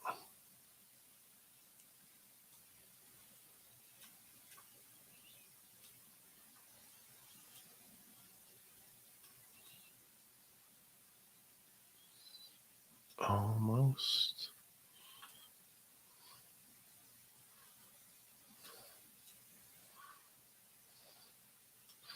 There we go.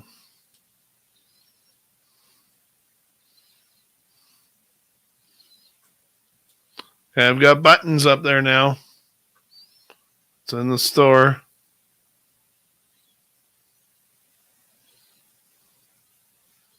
Buttons in the store. Publishing right now.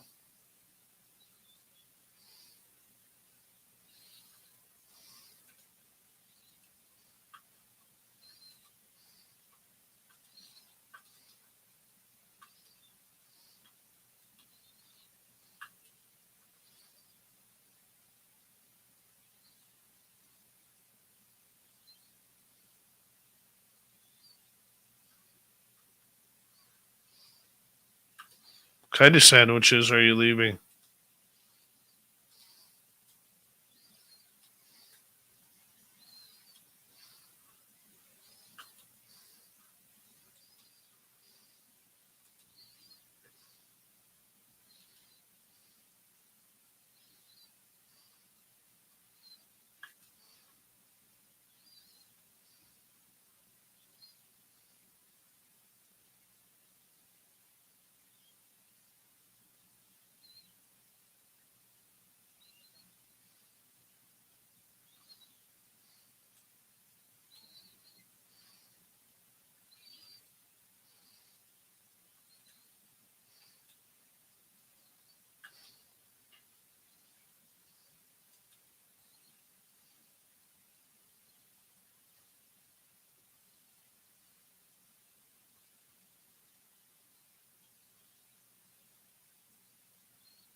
Hmm.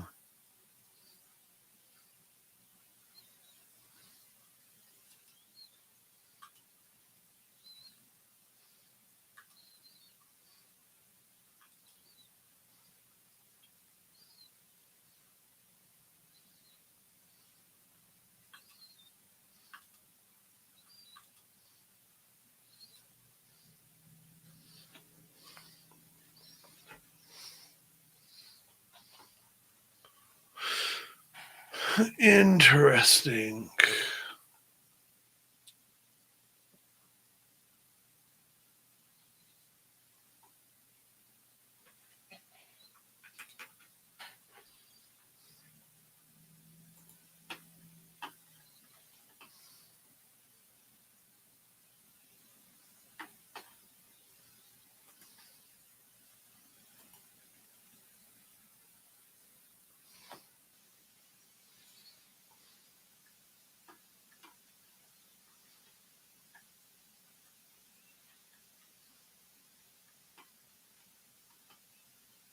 Hmm.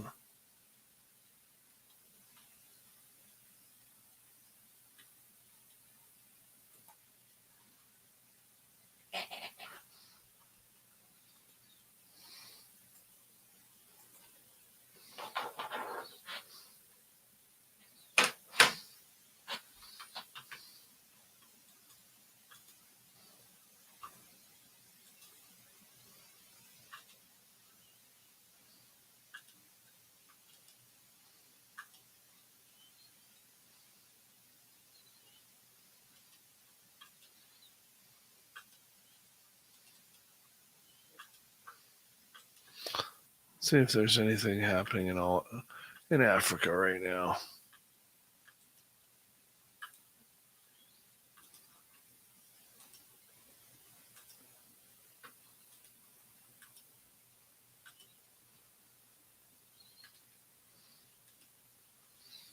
Where are we going here? So live. Just a couple of oryx there. That's kind of boring.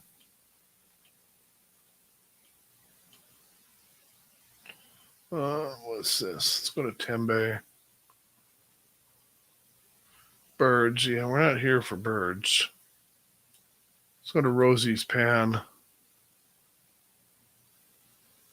Oh, what's going on here? Is there anything down there besides elephant poop?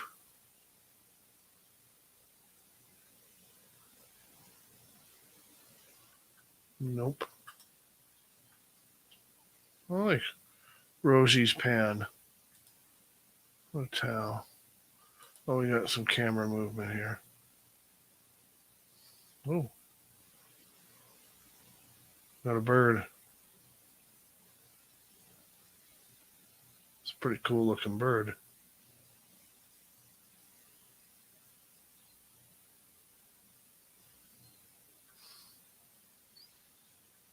Hello, gorgeous Elaine. How are you?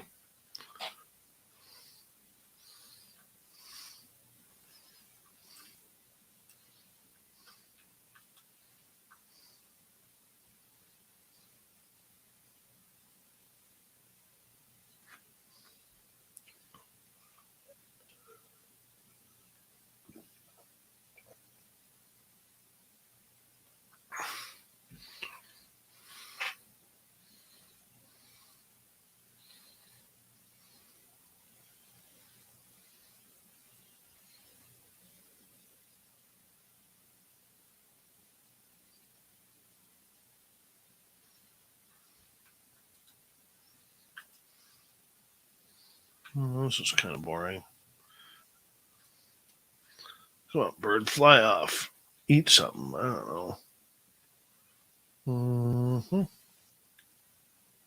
Let's go to Oliphant's River. Always some cool stuff here.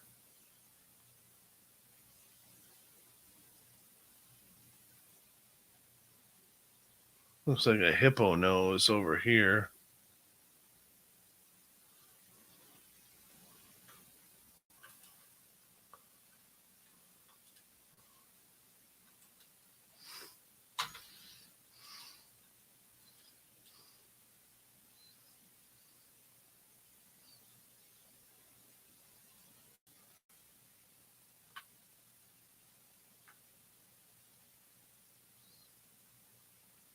All right.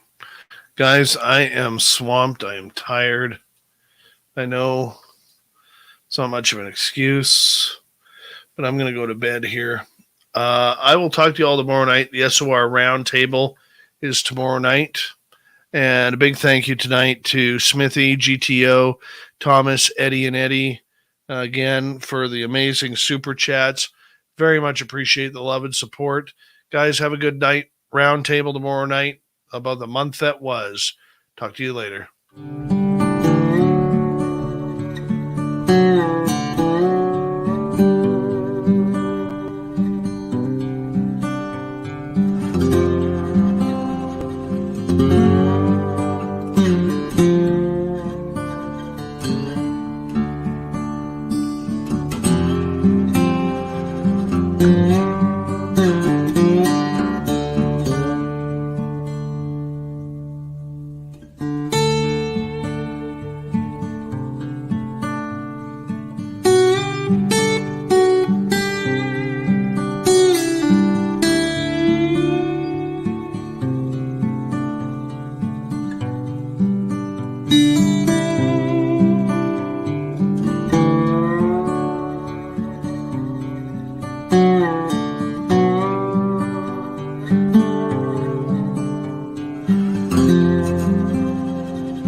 Stay healthy, my friend. You too. You need bail money, give me a call. Always, Dad. Take care. You too.